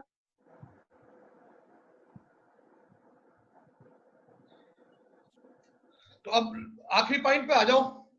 हाँ, इसको मैं सम अप कर देता हूँ। बैंकिंग के लिए मेरे ख्याल से हमारे काफी मेंबर्स सेटिस्फाइड हैं बैंक से, और जिन एक दो मेंबर्स को अगर कहीं पर कोई किसी बैंक से पर्टिकुलर प्रॉब्लम आ रही है तो वो प्लीज हमें डिटेल लिख करके सेंट्रल ऑफिस को भेज दें।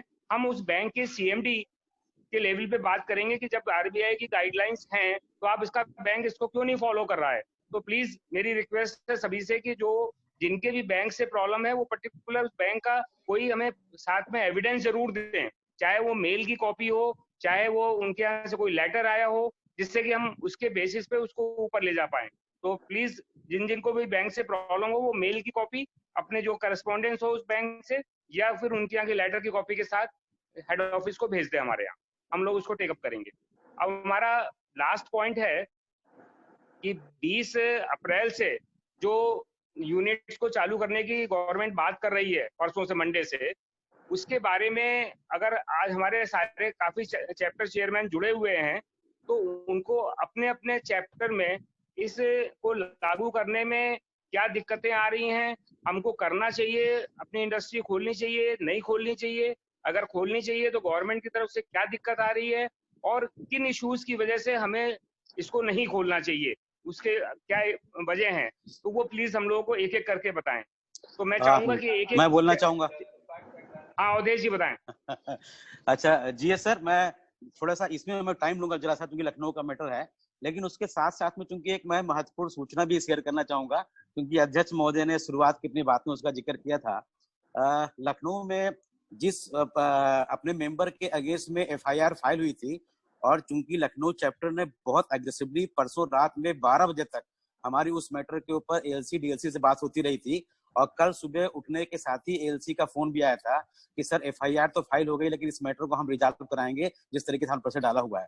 और उसका नतीजा ये हुआ है कि कल शाम को 5 बजे एएलसी के पास से मेरे पास में उन्होंने कॉपी भेज दी है कि उसकी फाइनल रिपोर्ट लगवा के जो पेमेंट की फॉर्मेलिटी थी वो पार्टी ने पेमेंट की फॉर्मेलिटी कर दी थी और उसकी फाइनल रिपोर्ट लगा के उस मैटर को एफआईआर का वहीं पे जो है वो ड्रॉप करवा दिया गया है। और उन्होंने इन राइटिंग मेरे को कॉपी भेज दी है उसकी एफआईआर लगाने के लिए।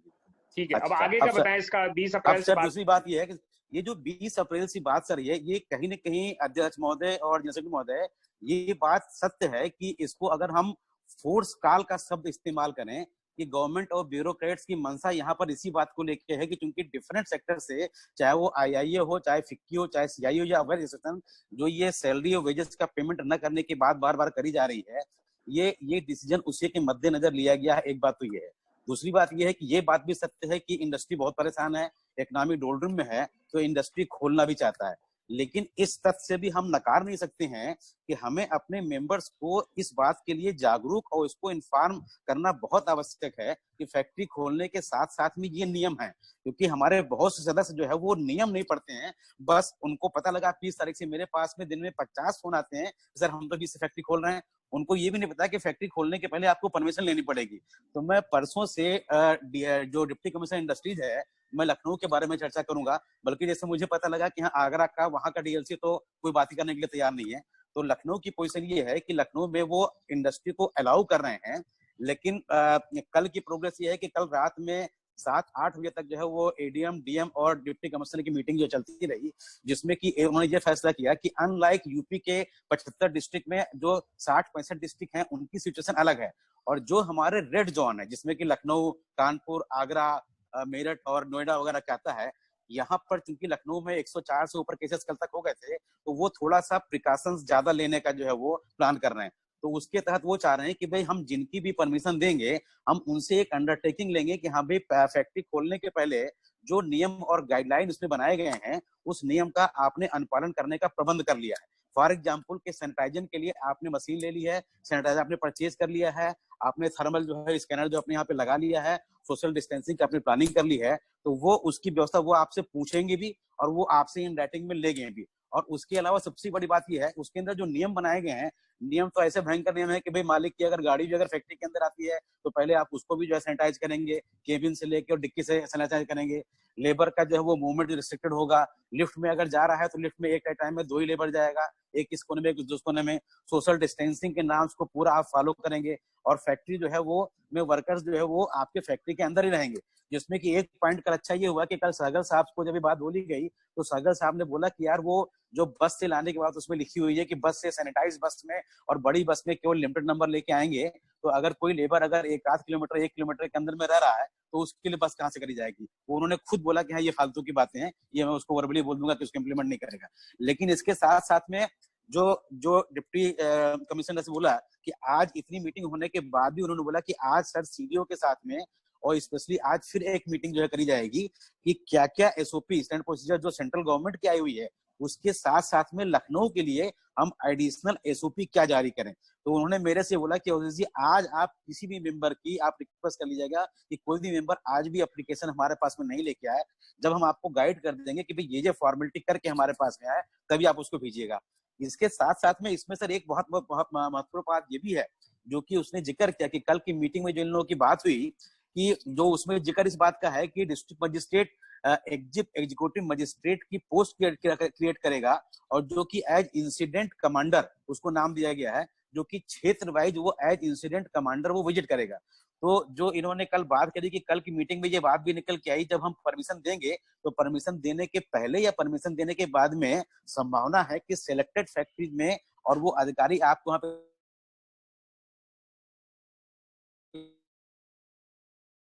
जाए और वो इस बात कि अपने यहाँ पे कर लिया है, चाहे वो सैनिटाइजर की बात हो चाहे सैनिटाइजर की वो लिक्विड वाली बात हो कि हाँ आपके पास वो सोडियम हाइपोक्लोराइड मशीन रखी हुई है और आपने पूरी फैक्ट्री सैनिटाइज किया हुआ है। तो ये कुछ चीजें थोड़ी सी विचलित करने वाली है कि आपकी फैक्ट्री में विजिट का उन्होंने अधिकार बिल्कुल ओपन रख लिया है।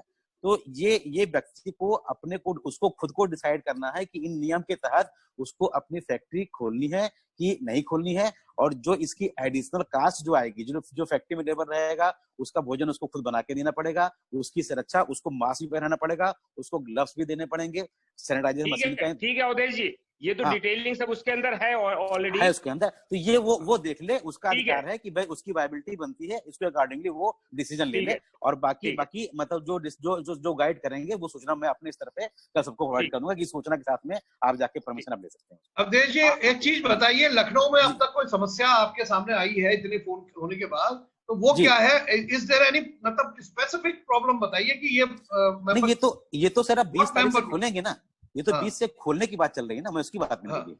हाँ वही उसी की बात मैं कर रहा हूँ, I am talking about that कि कोई उससे जैसे लोग बात कह रहे हैं साहब पास कैसे मिलेगा, ये करेगा, वो सब चीज कोई समस्या अभी सर समस्या का तो है ना कि अभी उन लोगों की डिप्टी कमिश्नर इंडस्ट्रीज की डीएम और एडीएम की कल रात में मीटिंग हुई है और आज उन्होंने सीडीओ के साथ एक मीटिंग और करी हुई है, तो आज शाम को डिसाइड करके अपने को गाइड कर देंगे। ठीक है, बाकी परमिशन से मना नहीं कर रहे हैं। ठीक है, ठीक है। हाँ अभी सभी को नमस्कार। कुछ बोलना चाहते हैं? हेलो, हाँ बोलिए।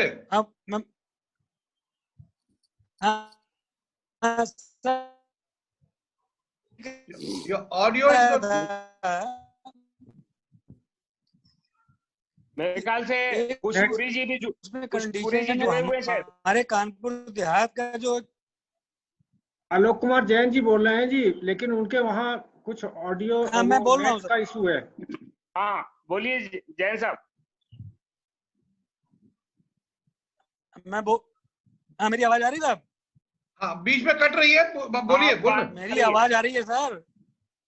बोलिए। मेरा कहना यह है कि सर जैसे हमारे यहाँ कानपुर देहात डिस्ट्रिक्ट है वो एडजॉइनिंग है कानपुर शहर से, तो उसमें जो एक कंडीशन लिखी हुई है जो आज गाइडलाइंस इशू हुई है कि उसमें अंतर जनपदीय मूवमेंट लेबर का नहीं होगा। तो हमारे यहाँ सबसे बड़ी प्रॉब्लम यह है कि एग्जीक्यूटिव या मैनेजरियल स्टाफ सब कानपुर में रहता है, मालिक सब कानपुर में रहते हैं, वर्कर कानपुर देहात में ही रहते हैं और फैक्ट्री में रहने के सबके पास काफी लोगों के पास अरेंजमेंट भी है। तो उसको ये कहा जाए सर, एक रिक्वेस्ट करी जाए गवर्नमेंट से कि अंतर जनपदीय मैनेजरियल स्टाफ के लिए अलाउ कर देना चाहिए, वरना फिर फैक्ट्री चला ही नहीं सकेंगे हम लोग। तो ये तो डीएम लेवल पे आप टेकअप करेंगे ना, वहाँ के हम लोग सेंट्रल ऑफिस से गवर्नमेंट को तो नहीं लिखेंगे, ये तो डीएम से आप बात करेंगे वहाँ के।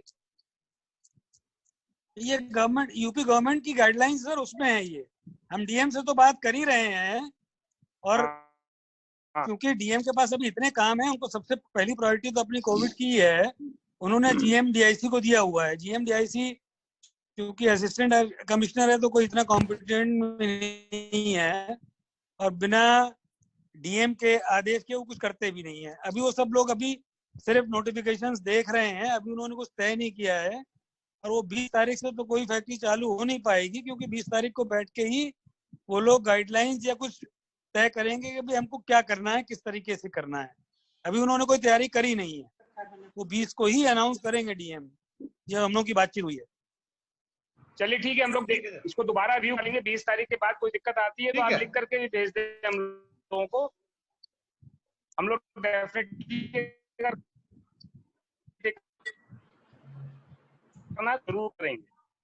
ठीक है सर, ठीक है, थैंक यू। रायबरेली से शायद अविष्पुरी कुशल जी बोलना चाह रहे हैं कुछ। हाँ Kushal ji. Thank you sir, thank you. आइए, वेलकम सर। एक तो पहली चीज तो जो ये आप कह रहे हैं ना फैक्ट्रियां चलाने के विषय में, तो कल हमारी मुजफ्फरनगर CDO के साथ बैठक हुई थी, उन्होंने बुलाया था। एक्चुअली क्या हो रहा है कि जैसे अभी ये कॉन्टिन्यूअस प्रोसेस इंडस्ट्री की परमिशन दी गई है और इससे पहले जो सेंट्रल गवर्नमेंट ने एक जर्नल गाइडलाइन दी थी, उसके बिहाफ पे हमारे चीफ सेक्रेटरी ने भी कल परसों एक अपनी गाइडलाइन जारी कर दी है, उसी को रिलीज किया है। सबसे बड़ी प्रॉब्लम ये आ रही है, एडमिनिस्ट्रेशन एक चीज सेपरेटली आइडेंटिफाई नहीं कर पा रहा है कि कॉन्टिन्यूअस प्रोसेस इंडस्ट्री और एक जर्नल इंडस्ट्री को किस प्रकार परमिट किया जाए। वो बार बार आने वाली जो गाइडलाइंस हैं उनसे इतना कंफ्यूजन हो रहा है। अब क्या हो रहा है कि जो इंडस्ट्रियल एरियाज में है, जैसा कि MHA की गाइडलाइन में लिखा हुआ है, उसके लिए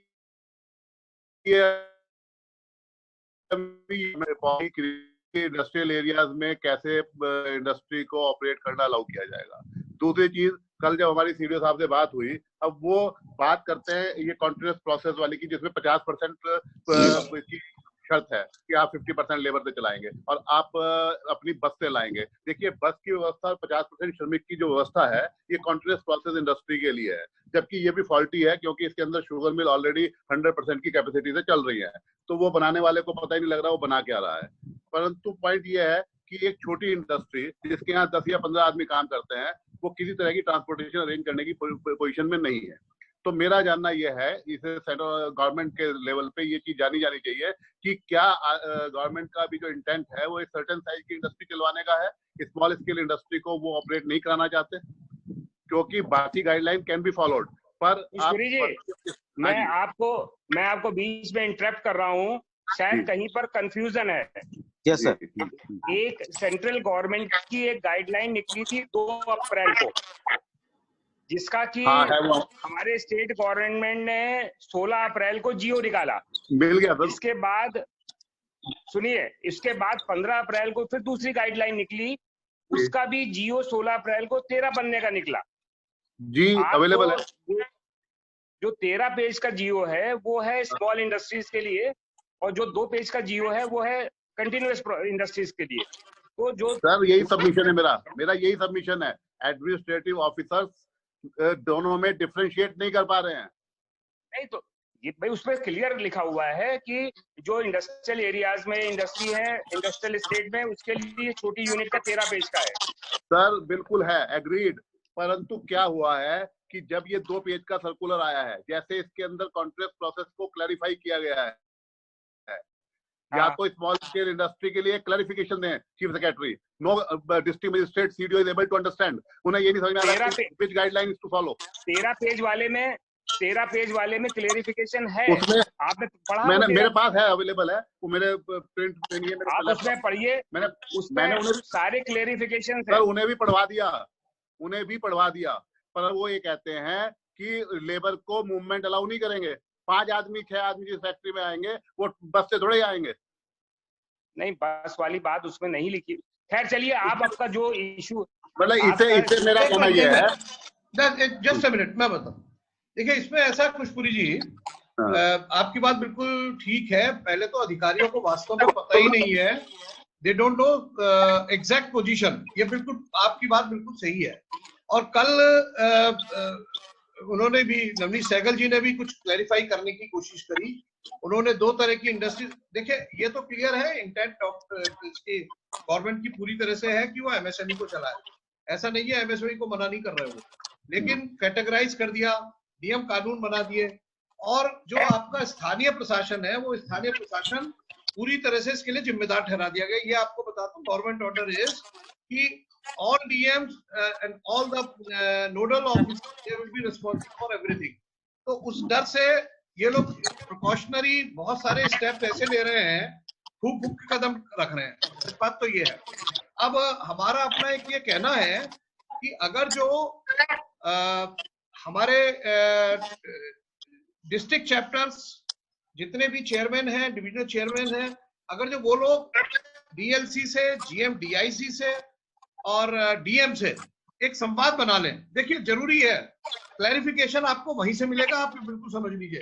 सेंट्रल गवर्नमेंट और स्टेट गवर्नमेंट की गाइडलाइंस इशू हो चुकी है, क्लैरिफिकेशन जहां तक बात है, एक एक पॉइंट का क्लैरिफिकेशन वो अपने ऑफिसर से अपने तरीके से लेंगे, but at the same time जो गाइडलाइंस हैं उससे हम भ्रमित भी ना हो। अब कल एक बात के लिए वो कहने लगे कि ग्रामीण क्षेत्र की इंडस्ट्रीज को ये जो बस वाली सुविधा है इसके लिए कोई मायने नहीं है, 5-6 किलोमीटर से साइकिल से वो आ सकते हैं। तो ये तो वर्बल उनका क्लैरिफिकेशन है, राइटिंग में क्लैरिफिकेशन ना तो प्रिंसिपल सेक्रेटरी दे रहे हैं। तो इसलिए मेरा ये कहना है कि जो आपकी लोकल अथॉरिटीज हैं जो पूरी तरह से जिम्मेदार है, वही आपको सुविधा मुहैया कराएंगी, उनसे आप पूरी तरह से संपर्क में रहिए, और मेरे ख्याल एक ये वेबिनार के थ्रू इन लोगों से मीटिंग कर दीजिए। सर वो हम उनके कांटेक्ट में हैं। हमने करीब मुजफ्फरनगर में अभी भी एट प्रेजेंट हम लगभग 70-75 यूनिट को परमिशन दिलवा चुके हैं अपने एफर्ट से, और वो हम इस गाइडलाइन आने से पहले भी दिलवा दी थी, एसेंशियल को भी दिलवा दी थी, और कहीं ना कहीं और जो भी ऐसी इंडस्ट्री सबको दिलवा दी थी। प्रॉब्लम क्या हो रही है कि जब तक इंडस्ट्रियल एरिया, अब वो कल रूरल एरिया की डेफिनेशन सीडीओ साहब देने लगे कि रूरल इकोनॉमी से रिलेटेड इंडस्ट्री, मैंने ऐसा उसमें कहीं नहीं लिखा कि रूरल इकोनॉमी से रिलेटेड इंडस्ट्री, वो ये लिखा है जो भी रूरल एरिया है। अब ऐसा ना एक IAS अफसर को ये समझाना कि भाई rural area rural economy different चीज है, वो बड़ा एक टिपिकल इशू हो जाता है। नहीं यू आर राइट। देखो मैं बता रहा हूँ ना, ये लोग क्लियर नहीं है, और गाइडलाइंस हमने कल एक बात और रखी थी उनके सामने कि सर जो जितनी भी गाइडलाइंस, जितने ऑर्डर्स दिए जाए वो क्लियर होने चाहिए, क्लियरिटी ना होने की वजह से कंफ्यूजन बना रहता है। सर एक सबमिशन है, क्योंकि आप रेगुलर टच में हैं ऊपर, मेरा कहना है जब एक ऑर्डर इशू हो तो या तो वो पिछले ऑर्डर को इनकॉर्पोरेट करता हुआ पिछले सब ऑर्डर को ओवर रूल करता हुआ होना चाहिए। अभी क्या होता है कि अगर इन कंटिन्यूएशन होता है तो आपको पता लगता है कि पिछले 15 जो गाइडलाइन इशू हुई है उन्हें कोऑर्डिनेट करना पड़ता है। अभी जैसे मनमोहन जी ने कहा कि आप 2 अप्रैल का देखिए, अब पहले तो क्या होगा कि हम 2 अप्रैल से लेकर 16 अप्रैल तक के सारी चीजों को कोऑर्डिनेट करें। अब एज एंटरप्रेन्योर हमारे लिए भी पॉसिबल नहीं होता वो चीजें कई बार। अच्छा, प्रिंटिंग फैसिलिटी अवेलेबल नहीं है घर में, 10 साल लिमिटेशन हुई हुई है। अच्छा, एक चीज और मैं इसमें सबमिशन था मेरा कि लेबर मिनिस्ट्री ने 20 नोडल जोन बना दिए हैं, नोडल ऑफिसर बना दिए हैं, 20 जोन बना दिए हैं अगले महीने की सैलरी को परस्यू करने के लिए, और उन्होंने एक हेल्पलाइन नंबर रिलीज कर दिया है। मेरा कहना है कि MSME मिनिस्ट्री को भी इस चीज में कहा जाए कि भाई एक लेबर मिनिस्ट्री तो इतनी प्रोएक्टिवली काम कर रही है अपने लेबर के लिए, और MSME मिनिस्ट्री का कोई सबमिशन, कोई नेशनल लेवल पे कोई एक्टिविटी, कोई साला हेल्पलाइन, कोई डिस्ट्रेस नंबर कोई नहीं प्रोवाइड किया गया है। क्या MSME मिनिस्ट्री ने अपने जो 7 करोड़ 7-8 करोड़ और 40% GDP की और 45% एक्सपोर्ट की बातें करते हैं, उनके लिए कोई गार्जियनशिप की कोई रिक्वायरमेंट नहीं है क्या? चलिए इसको पुष्पुरी जी हम लोग अभी और आगे डिस्कस कर लेंगे, क्योंकि अभी पहले मेन हम लोग फोकस करें 20 अप्रैल के बाद की यूनिट को कैसे स्टार्ट किया जाए, क्या प्रॉब्लम्स आ रही हैं, और चैप्टर से भी हम लोग डिस्कस कर लें। प्लीज कोई और अगर किसी चैप्टर से अगर हम लोगों को कोई गाइडलाइन या फीडबैक मिले, कोई और चैप्टर चेयरमैन या डिविजनल चेयरमैन।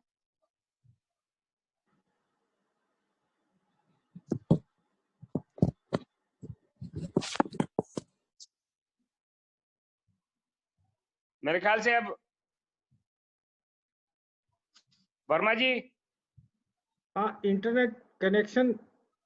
हाँ, पांडे जी शायद दिल्ली से।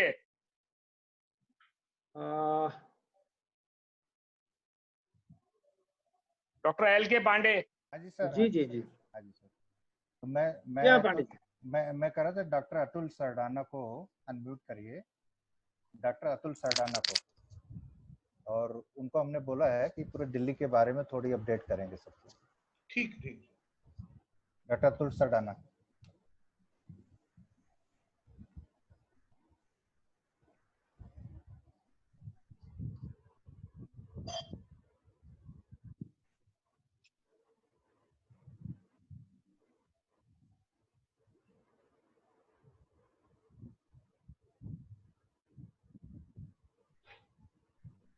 वर्मा जी कनेक्ट नहीं हो पाए डॉक्टर साहब? नहीं, डॉक्टर साहब तो कनेक्टेड हैं। नहीं, डॉक्टर सरदाना, अतुल, डॉक्टर अतुल सरदाना। अतुल सरदाना जी का मुझे नजर नहीं आ रहा है। हैज ही है ना सर? Has he join?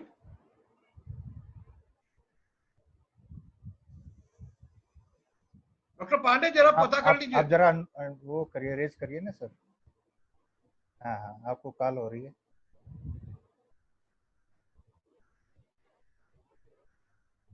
हाँ, शायद कुछ टाइम लग रहा है। नहीं, मुझे नजर नहीं आ रहे सरदाना साहब। नहीं, अनम्यूट हो गए सर। हाँ जी सर, अनम्यूट कर दिया उनको। हाँ जी, हाँ जी अतुल जी बोलिए। Hello Atul ji, how are you? I am good sir. अच्छा, एक फर्स्ट हैंड एक्सपीरियंस है regarding SIDBI which I wanted to share with everybody. Sir, ये जो सिडबी को इतना फंड दिया गया है and SIDBI is saying people who are doing activities related to Covid we will fund them up to 50 lakh rupees. मेरी एक मेडिकल डिवाइस मैन्युफैक्चरिंग फर्म है जहां हमने अब पीपीई किट्स बनाना और फेस शील्ड्स बनाना स्टार्ट किया है, और इसके लिए मैं सिडबी के लिए मैंने फोन भी किया था उनको। हमने DIMSME से बात करके सिडबी में कॉल किया था। सिडबी का ये जो उन्होंने वो बनवा के डाला है सबको flyer, that is a false propagation. They are asking for collateral and they want a coverage of 110% to whatever they are lending you. Number 2, they are asking कि अगर आप 50 लाख हमारे से लेते हैं तो 15 लाख की FD हमारे पास रखेंगे, तो मतलब एक्चुअली आपको 35 लाख रुपए मिलेंगे उस 50 पे, और उस 50 पे आपको इंटरेस्ट लगाया जाएगा 5%, तो एक्चुअली 35 पे लगेगा 5%। तो somebody needs to take it up with the relevant ministry कि either you come up with straightforward schemes, घुमा के स्कीम देना, किसी को घुमाते रहना, आप ये कागज लाओ, वो कागज लाओ, कोलैटरल रखो, these don't make sense. Can you give us some documents on it? जो ये मांग रहे हैं 110%। हाँ 110%। तो मैंने फोन पे बात करी थी उनसे। अच्छा। जो ब्रांच मैनेजर थे, मैंने उसी दिन बात करी थी जिस दिन उन्होंने डाला था। तो उन्होंने कहा सर 110% तो आपको कोलैटरल देना है हमारे को। राइट। आप बताइए प्लांट मशीनरी देते हैं या कोई प्रॉपर्टी रखते हैं। और दूसरा ये कि जो है हम आपको 50 का सैंक्शन करके 15 की हम आपसे FD लेंगे। Right, understand. आपने जो बात बताई मैं समझ गया, क्योंकि ये बिल्कुल जो बात आप सही कह रहे हैं, जो वो प्रोपोगेट कर रहा है वो बिल्कुल उसके ये फॉल्स है। अगर जो ऐसा टाइम नहीं है ये काम करने का। हाँ, if this is the case, तो अब अच्छा आप ब्रांच का और उसका सबका नाम करके आप हमें भेज दीजिए हेड ऑफिस। मैं भेज देता हूं, राइट, और will take it up. SIDBI का जो भी एक ये इशू है, दिस इज गुड कि हमारी नॉलेज में आ रहा है, जो आप you have already tried and that is medical devices under essential commodity. How can you do it? And we are making PPE kits, we are making personal protective नहीं बिल्कुल ठीक है पांडे जी, तो सबसे पहले चाहिए आप इसको भेज दीजिए। हम GM सिडबी के कांटेक्ट में हैं मिस्टर काले के, और अगर कोई भी इशू होगा तो विल रिजॉल्व, उसमें कोई दिक्कत नहीं आएगी। आप इसको भेज दीजिए। ठीक है, मैं भिजवाता हूँ। Thank you. ठीक है। और any other issue regarding Delhi? Actually मैंने पांडे जी से रिक्वेस्ट करी थी, पांडे जी दिल्ली में क्योंकि इस समय कोविड के समय में यूपी स्टेट जो अपने स्टेप्स ले रही है और जो दिल्ली ले रही है, उसके बारे में आप थोड़े से स्टडी करके और हमें पॉइंट बताइए, जिससे कि we can meet any minister और any bureaucrat in Delhi also regarding this matter. तो आपने भी उस पर स्टडी करा हो तो उसके बारे में थोड़ा सा छोटा ब्रीफ एक आप बता। नहीं, मैं वही कर रहा था। आई थिंक डॉक्टर अतुल को इसीलिए बोला था। तो अतुल जस्ट एक ही पॉइंट रखते हैं। Doctor Atul, all this started, lockdown started कि एक तो इलेक्ट्रिसिटी के फिक्स चार्जेस हमारे वेव ऑफ कर दिए जाएं till we can come back in action, और दूसरा हमने ये परमिशन मांगी थी कि जो हमारे एसेंशियल एक्टिविटीज हैं, जो फैक्ट्रीज ऑपरेट करेंगी, उसके अंदर जो वर्कर्स को वहां रहने की परमिशन दे दी जाए जो डेली बेसिस पे ट्रैवल नहीं कर सकते, which is a very real situation. As sir, I am operating from day one, and I have got all movement passes and everything. Despite that, my workers do not get transportation. बस वाले उनको चढ़ाते नहीं है, तो मैंने कुछ workers को वहाँ रहने की परमिशन दी है 3-4 को. And we are taking all precautions, social distancing. Workforce is eating their meals in batches, and they are all being provided hand sanitizers, masks, and everything. But ये सीएम की तरफ से हमारे को कोई रिस्पांस नहीं आया है इसका आज तक. इसे मैंने ये कहा था डॉक्टर साहब से, डॉक्टर पांडे से, कि एक हमें एक इसका रिप्रेजेंटेशन तो भेजिए ना, हेड ऑफिस को भेजिए, then we will start talking to them directly, right. तो जो भी हमारे दिल्ली के इश्यूज है ना, जो हमारी डिमांड है, जो इन लोगों से कर रहे हैं, एक पॉइंट बना के भेज दीजिए, जिससे कि हम हेड ऑफिस से करते हैं इसको, या डायरेक्टली वहां से दिल्ली से करेंगे, but inform to head office first, right? तो वहीं से करेंगे. ठीक है. Now next anybody else? Kulamani जी शायद कुछ चैट पे लिख रहे हैं. कुलमणि जी नोएडा से. भाटिया जी बोलना चाह रहे हैं. हाँ भाटिया जी आइए.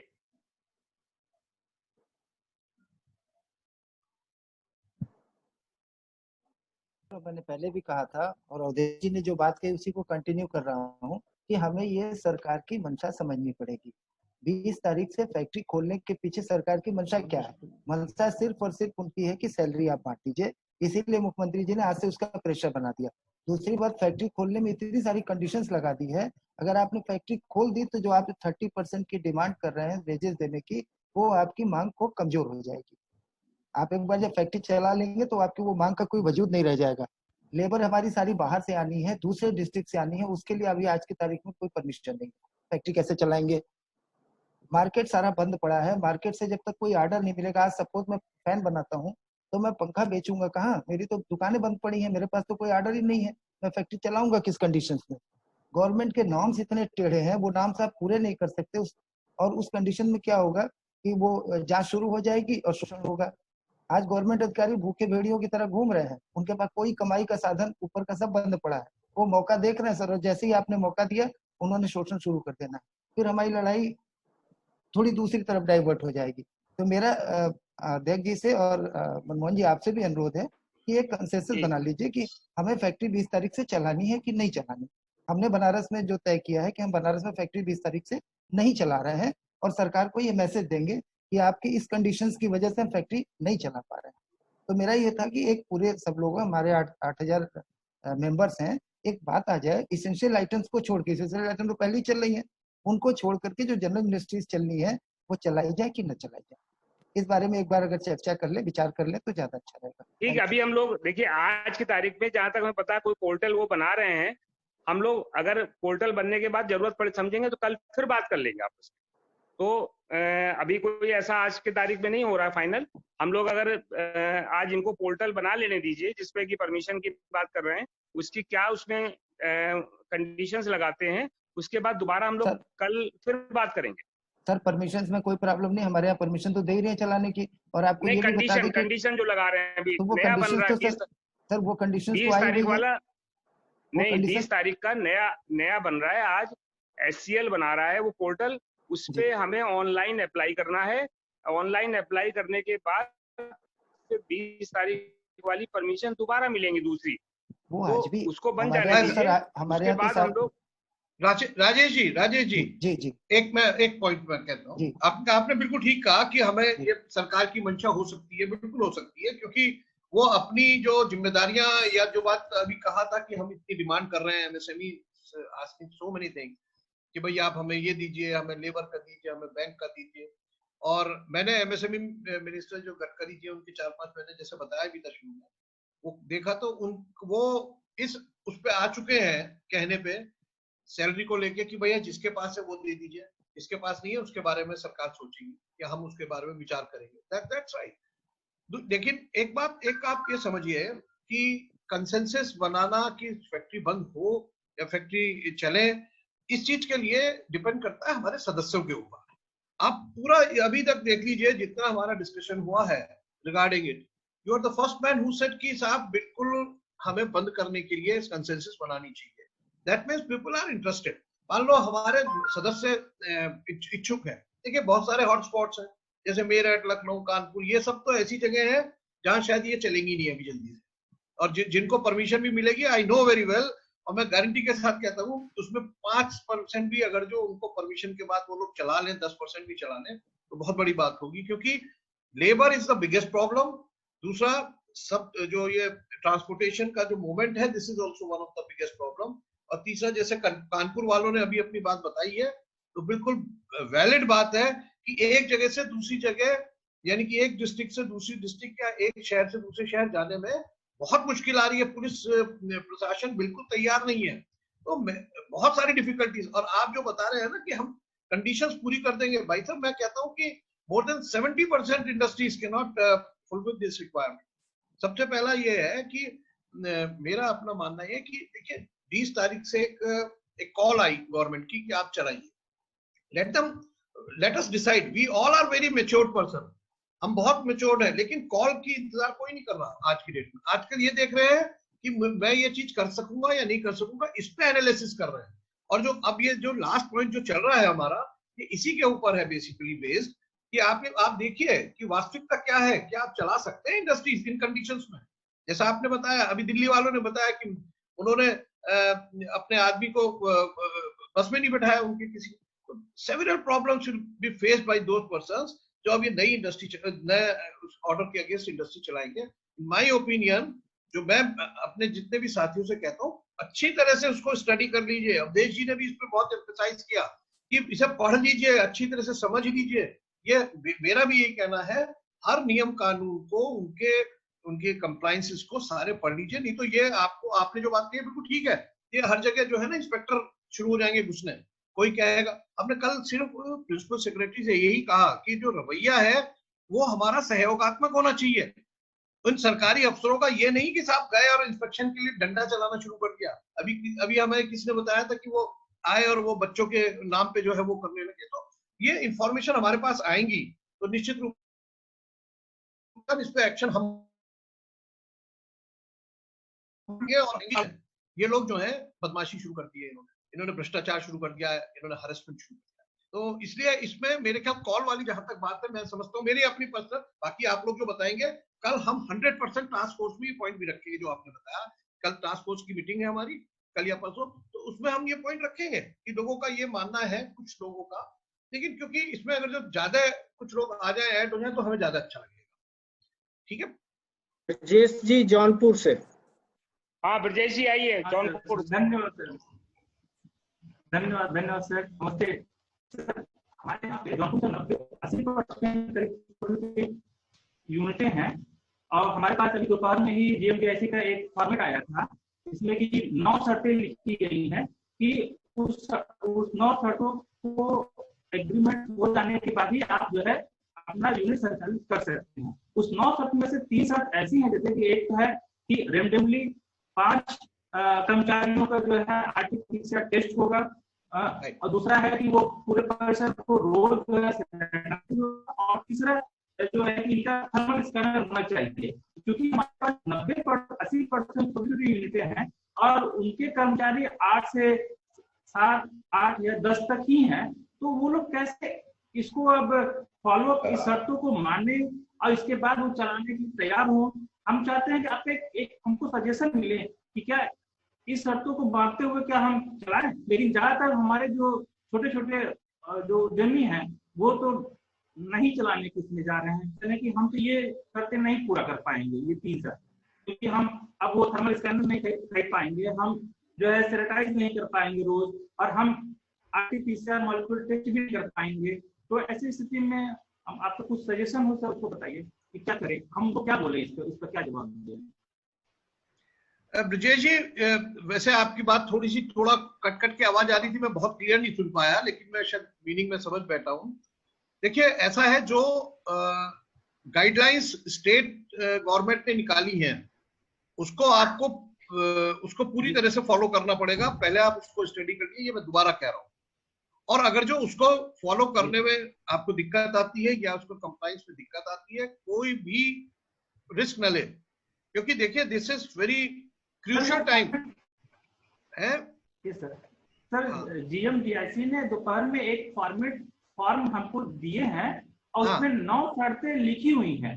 जो गाइडलाइन के अंदर आता है वो 9 शर्तें लिखी हैं, उसमें से 3 शर्त ऐसे हैं जो कि फॉलो करना हो सकता है छोटे उद्यमियों के लिए। कैसा? जैसे जैसे बताइए, 3 कौन सी है? सर जैसे कि एक तो है आरटीपीसीआर करना, रेंडमली 5 कर्मचारियों का मॉलिक्यूलर टेस्ट होगा कोरोना वायरस के लिए। जी, दूसरा जो है कि यूनिट में थर्मल स्कैनर होना चाहिए। और तीसरा जो है यूनिट को रोज का रोज जो है सैनिटाइज किया जाए। हाँ, ये तीनों देखिए, ये बिल्कुल जरूरी चीज है। मैं आपको बता दूं, कोविड-19 में इस महामारी के अंदर अगर जो after such a big long lockdown period अब उन्होंने खोलने का जो हमें परमिशन दी है एक तरह से, या एक ट्रायल किया है, this is trial. And Rajesh ji is rightly said कि उन्होंने अपनी जिम्मेदारी से बचने के लिए भी किया है ये। दूसरी चीज ये है, लेकिन वो जिम्मेदारी हमारे ऊपर आ पड़ी है। अब आप अगर जो उसको वहन करने के लिए तैयार हैं, देखिए ये सैनिटाइजेशन, बीमारी के बारे में जानकारी लेना और थर्मल टेस्ट करना, ये all 3 are very very important. कोविड-19 की लड़ाई में ये बहुत जरूरी है, इसमें आप कॉम्प्रोमाइज नहीं कर सकते। छोटा और बड़े का कोई प्रश्न ही नहीं है। You have to follow these 3। तो मेरा तो ये कहना है, अगर जो आप कर सकते हैं तो करिए, नहीं कर सकते हैं तो आप ये तो हमारे पास ऑप्शन है, हम ना शुरू करें। मैं तो कहता हूँ इवन एसेंशियल में भी अगर जो आप नहीं कर सकते तो don't do it. Essential. Anybody else?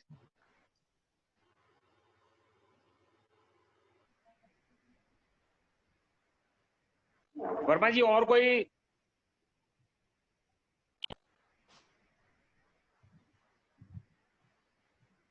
अब हमारे वो बैठे हुए हैं साहब, राजेंद्र जी बैठे हैं। राजेंद्र जी, आर यू कनेक्टेड?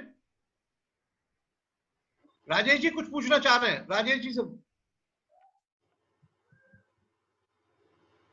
वर्मा जी, राजेश जी को अनम्यूट कर दीजिए। राजेश भाटिया जी को अनम्यूट कर दीजिए।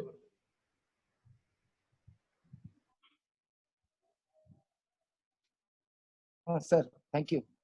मैं खाली एक चीज और कहना चाह रहा था कि ये जितने फैक्ट्री चलाने के लिए परमिशन जारी हो रही हैं, ये डेली की डेली रिपोर्ट जारी है गवर्नमेंट के यहाँ। हम परमिशन ले करके और नहीं चलाएंगे, ये माना नहीं जाएगा। ये माना जाएगा कि आपको परमिशन दी गई तो आप यूनिट चला रहे हो, सरकार के रिकॉर्ड में आ जाएगा कि हमने इतनी एमएसएमई इंडस्ट्रीज चालू कर दी। तो मेरा कहना है कि आप पहले सोच समझ लीजिए, परमिशन के लिए भी मत बोलिए। और मैं फिर सबसे रिक्वेस्ट करता हूँ कि बिल्कुल मत चलाइए अगर नहीं चला सकते हैं। उनकी कंडीशंस कभी भी फुलफिल हम कर नहीं सकते सर, और वो उनके पास रिकॉर्ड हो जाएगा कि इतनी यूनिट हमारी चल गई, परमिशन को लेकर के वो कर लेंगे। फिर आपकी जो ये बात 30% की रह गई वो भी रह जाएगी सर। दोबारा मैं इसी से निवेदन करने के लिए फोन किया। Rajesh ji, you are right. हाँ, नेक्स्ट चेतन जी कुछ कहना चाहते हैं? चेतन भल्ला जी। सर ये जो इन कंडीशंस को मीट करने के लिए हम लोग को काफी इक्विपमेंट्स की जरूरत है, जैसे थर्मल स्कैनर है, सैनिटाइजेशन के लिए फैक्ट्री में इक्विपमेंट के लिए जरूरत है, केमिकल्स की जरूरत है। तो अगर हम लोग इसको सेंट्रली कहीं परचेज करके, जो थर्मल स्कैनर मेरे को नहीं मालूम कि लखनऊ में अवेलेबिलिटी कहाँ पे है और बाकी जगहों पे कैसे, तो इससे नोएडा से या कहाँ से हम लोगों को अगर एक सोर्स। नहीं, लखनऊ में अवेलेबल है, मैंने खुद मंगाया अपनी फैक्ट्री में। अच्छा, तो आप अगर इसको शेयर कर देंगे कि कहाँ पे है, ग्रुप पे ही शेयर कर देंगे। इसी तरह से सैनिटाइजेशन के लिए जो हमें स्प्रिंकलर्स वगैरह की भी जरूरत पड़ेगी पूरी फैक्ट्री में, तो इस तरह की वो इक्विपमेंट्स भी हम लोग को कहाँ से सोर्स कर सकते हैं? चेतन जी, जो सैनिटाइजेशन के लिए हम ट्राई कर रहे हैं कि नगर निगम से या कोई जो प्राइवेट कंपनीज कर रही है सैनिटाइजेशन, उनसे कुछ हम कॉन्ट्रैक्ट बेसिस पे उसको ये अरेंज करा लें लखनऊ के लिए। ओके, तो वो हम नगर निगम के लेवल पे ट्राई कर रहे हैं, वो हम करवा देंगे। ओके, वो ठीक रहेगा। लेकिन सर जो छोटी जगहों पे हम लोग अपना खुद भी सैनिटाइज कर सकें, ऐसे इक्विपमेंट्स अगर हम लोग को थोड़ी इंफॉर्मेशन मिल जाए सारे मेंबर्स को कि क्या क्या इक्विपमेंट्स हम लोग ले सकते हैं, या हमारे कोई मेंबर्स हैं जो बनाते हैं इस तरह के इक्विपमेंट्स, और पीपी जो अगर कोई बना रहे हैं अपना पर्सनल प्रोटेक्शन इक्विपमेंट वगैरह कुछ बना रहे हैं, तो वो भी अगर हम लोग का एक सेंट्रल बना के, so that we can source from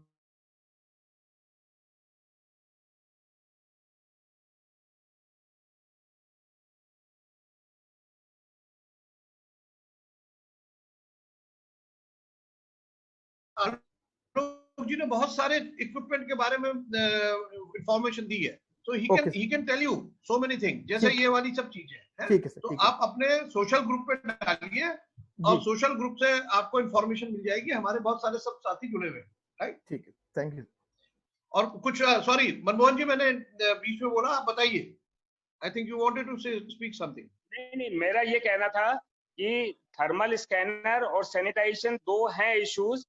thermal scanner हम लोग इंडिविजुअली परचेज कर सकते हैं, बहुत कॉस्टली आइटम नहीं है। इट इज अराउंड 9,000 रुपीज, जो जर्मनी का आ रहा है हायर कंपनी का, और that is very safe. Otherwise Chinese भी आ रहे हैं 5-6 हजार रुपए में, लेकिन they are not quite reliable.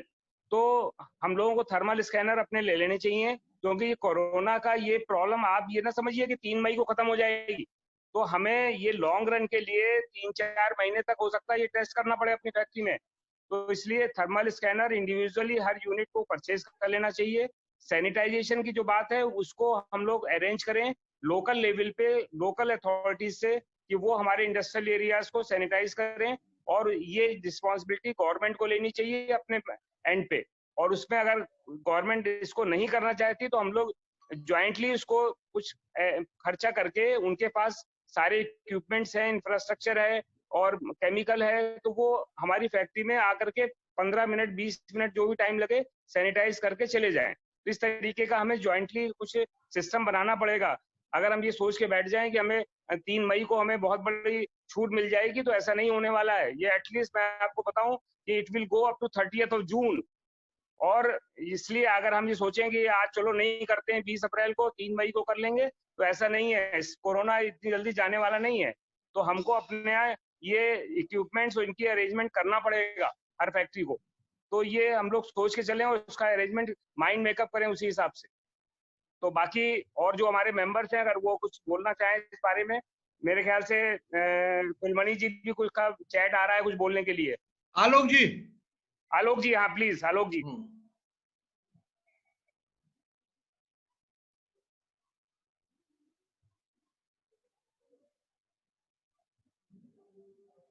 Alok ji mute है क्या?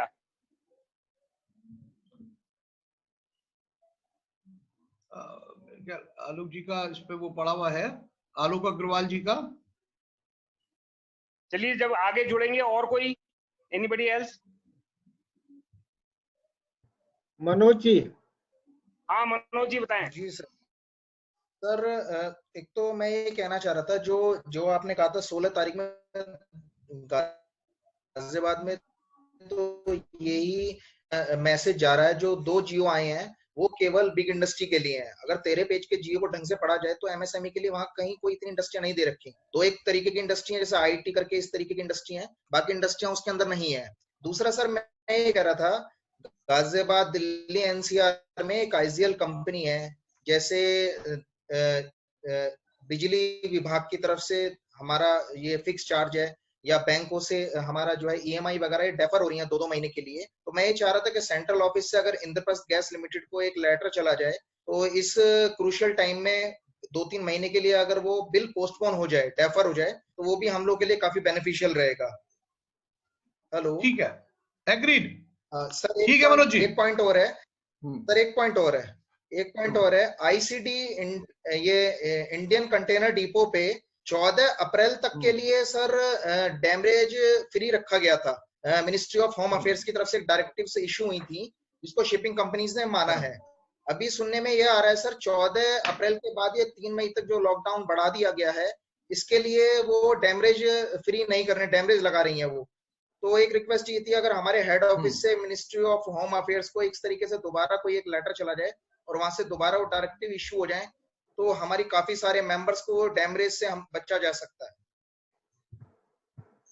ठीक मनोज जी, इसका डैमरेज अब वो चार्ज कर रहे हैं 14 अप्रैल के बाद का, इसका हमें कोई एविडेंस भेज दीजिए और एक रिप्रेजेंटेशन के साथ हम डेफिनेटली उसको लिख देंगे।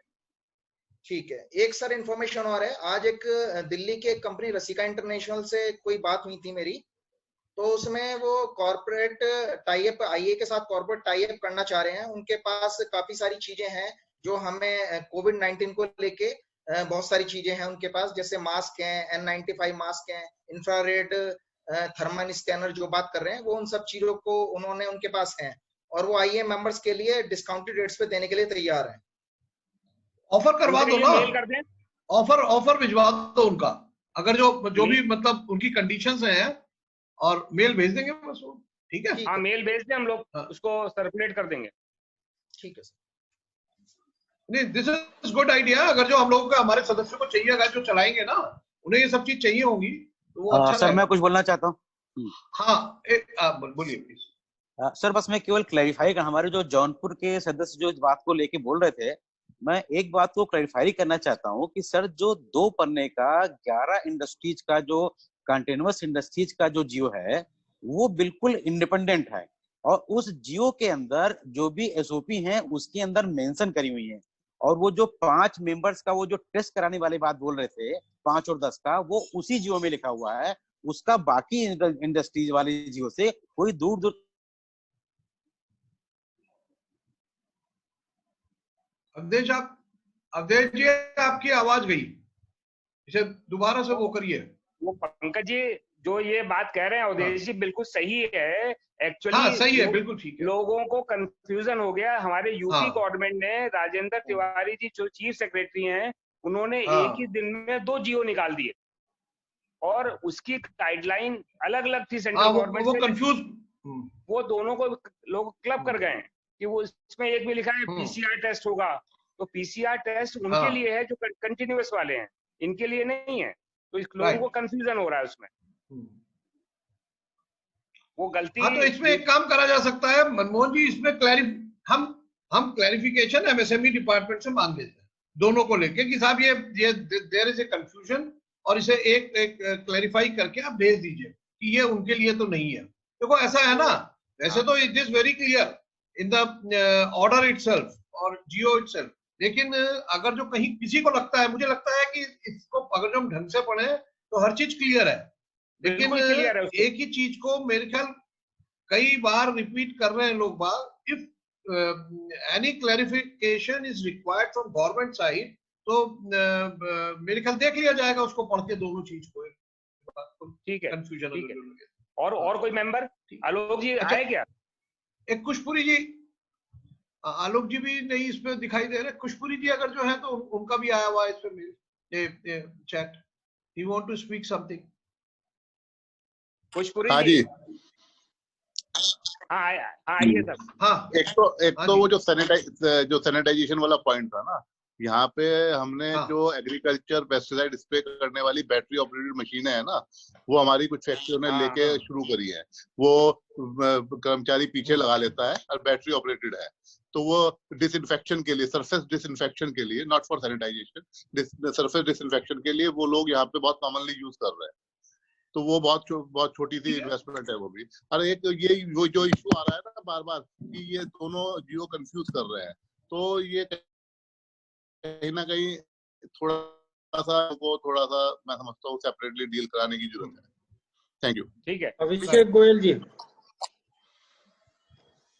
अभिषेक गोयल जी, अभिषेक गोयल जी,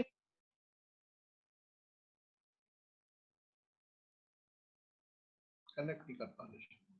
मेरे ख्याल से आज कुछ वॉइस की प्रॉब्लम है कई लोगों के। उनके माइक्रोफोन में दिक्कत आ रही है, उन्हीं से आवाज नहीं आ रही यहाँ से। तो अच्छा, वर्मा जी और कोई अगर कनेक्टेड हो तो उसको हम लोग बीच में कनेक्ट कर लें। संजीव महेश्वरी जी बोल रहे हैं। हाँ, संजीव महेश्वरी जी को चांस दे दें। हाँ सर, ये जो 2 जियो हैं, जो 13 पेज वाला जियो है वो MHA का बिल्कुल हिंदी ट्रांसलेट है, कुछ अलग नहीं है, और वो एक्चुअल जियो वो दोनों जियो सही हैं, वो 2 पेज वाला भी और वो 13 पेज वाला भी। और अभी एक GMDIC का एक ऑडियो मैसेज आया है, मैंने इसके ऊपर डाल दिया है CC 2019-20 पर, जिसमें उन्होंने वही वेबसाइट की बात करी है, और प्लस किस तरह से उन्होंने उसमें डाला है कि लाइसेंस वो लेना पड़ेगा, परमिशन लेनी पड़ेगी चलाने के लिए, उसमें उन्होंने सब क्लियर किया है इस चीज को। ये आज ने किस पे डाला है? CEC ग्रुप पे? CEC ग्रुप पे डाला सर अभी जस्ट नाउ। ठीक है, ठीक है, thank you. Anybody else? Goyal साहब, आलोक जी, अभिषेक जी,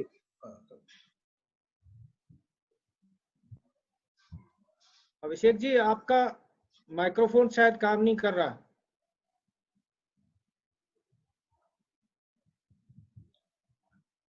वर्मा जी और कोई हो तो ले लें आप, तब तक वो अभिषेक जी का अपना माइक्रोफोन फोन ठीक हो जाए।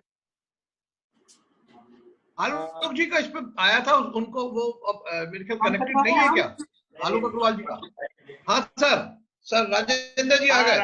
राजेंद्र जी, हाँ मेरा अनम्यूट कर रखा है बहुत देर से। अच्छा, कहीं डर होगा कहीं पता नहीं क्या बोल दे राजेंद्र जी, इसलिए म्यूट कर दिया होगा। अनम्यूट है सर आपका तो। अच्छा, मैं ये बोलो ना, आप तो बोल सकते हो कभी भी। हाँ, अब ऐसा है, मैं ये कहना चाह रहा हूँ कि जैसे इंडस्ट्री चलेगी तो इंडस्ट्रीज की जो एक्सेसरी की शॉप्स है, जैसे गैस है, वेल्डिंग मटेरियल है, तो ये भी तो फिर खुलनी चाहिए, तभी तो इंडस्ट्री चल पाएगी, नहीं तो रॉ मटेरियल कहाँ से आएगा? इस चीज की गारंटी नहीं ले रही गवर्नमेंट। नहीं, इसके लिए परमिट कर रही है। नहीं, इसके लिए राजेंद्र जी, इसके लिए भी परमिट कर रही है। जो इलेक्ट्रीशियंस की शॉप्स हैं, प्लम्बर्स हैं, ये भी साथ साथ खुलेंगी। हाँ, तो इसके लिए भी हमें ट्राई करनी चाहिए कि जो इंडस्ट्रियल एक्सेसरी बेचने वाले हैं उनको भी परमिशन दी जाए खोलने की। हाँ, वो धीरे धीरे खुलेंगी, अभी एक दिन में नहीं। 20 तारीख से ये होगा तो हो सकता है 24-25 तारीख में कुछ और हो, 27-28 में कुछ और हो। अभी ये लंबा प्रोसेस है। ठीक है, वैसे बस ये तो मैंने आपके उसमें डाल दिया जहन में। ठीक है, एक अनम्यूट नहीं करा, वर्मा जी मेरे को। हाँ वर्मा जी। जी सर। मिस्टर एस के गुप्ता का मैसेज मेरे पास आया है रामपुर से। He want to say something. मैं देखता हूं कनेक्टेड है गुप्ता जी। हाँ, होना चाहिए मेरे ख्याल, अगर जो उन्होंने डाला है मैसेज। हाँ, देख रहा हूँ सर। हाँ, रामपुर।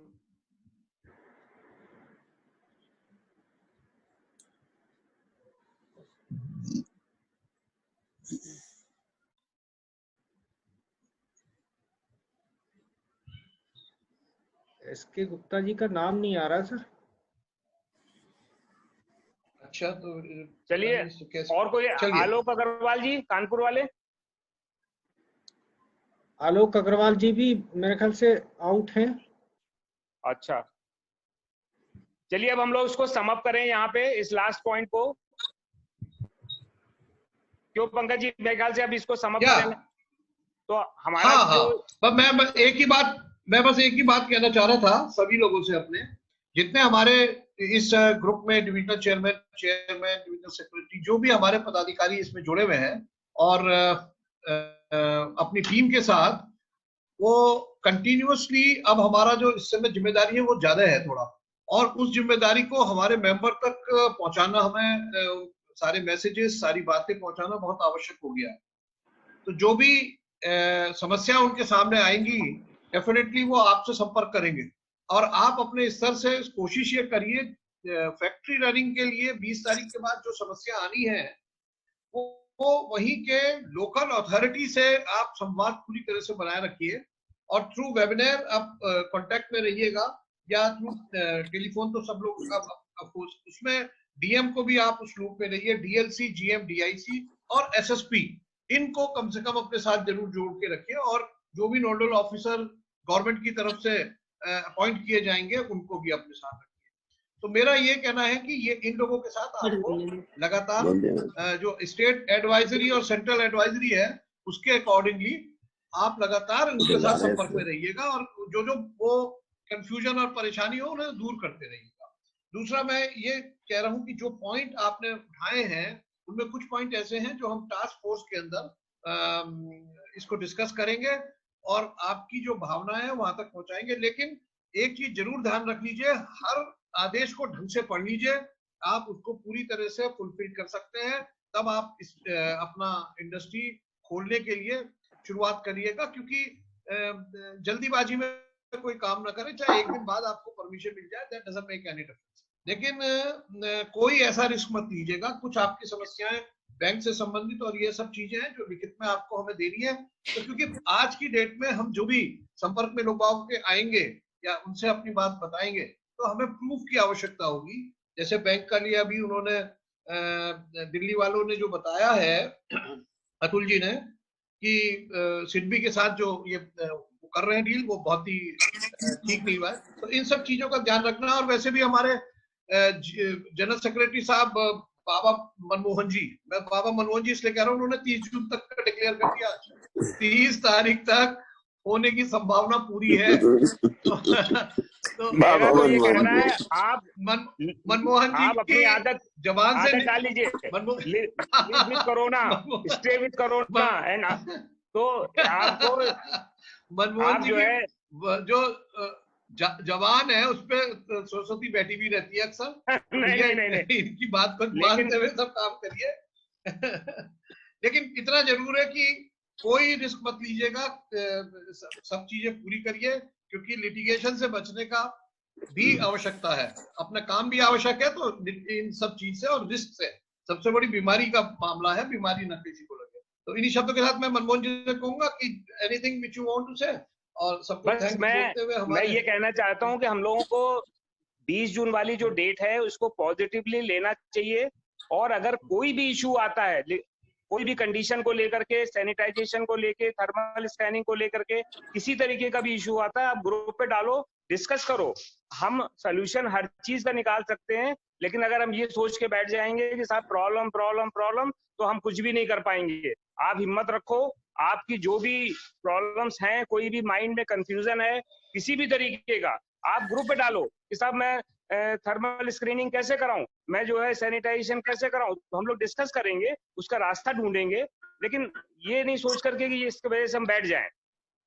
तो मेरा ये कहना है कि हम लोग इसको पॉजिटिवली लें और इसको डिस्कस करें।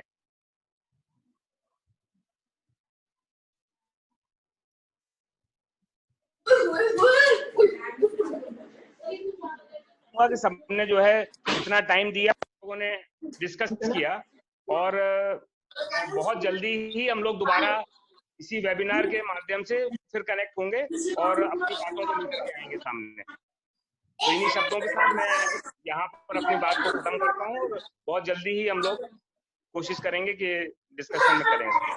Thank you, thank you. Welcome कह रहा है वो अपने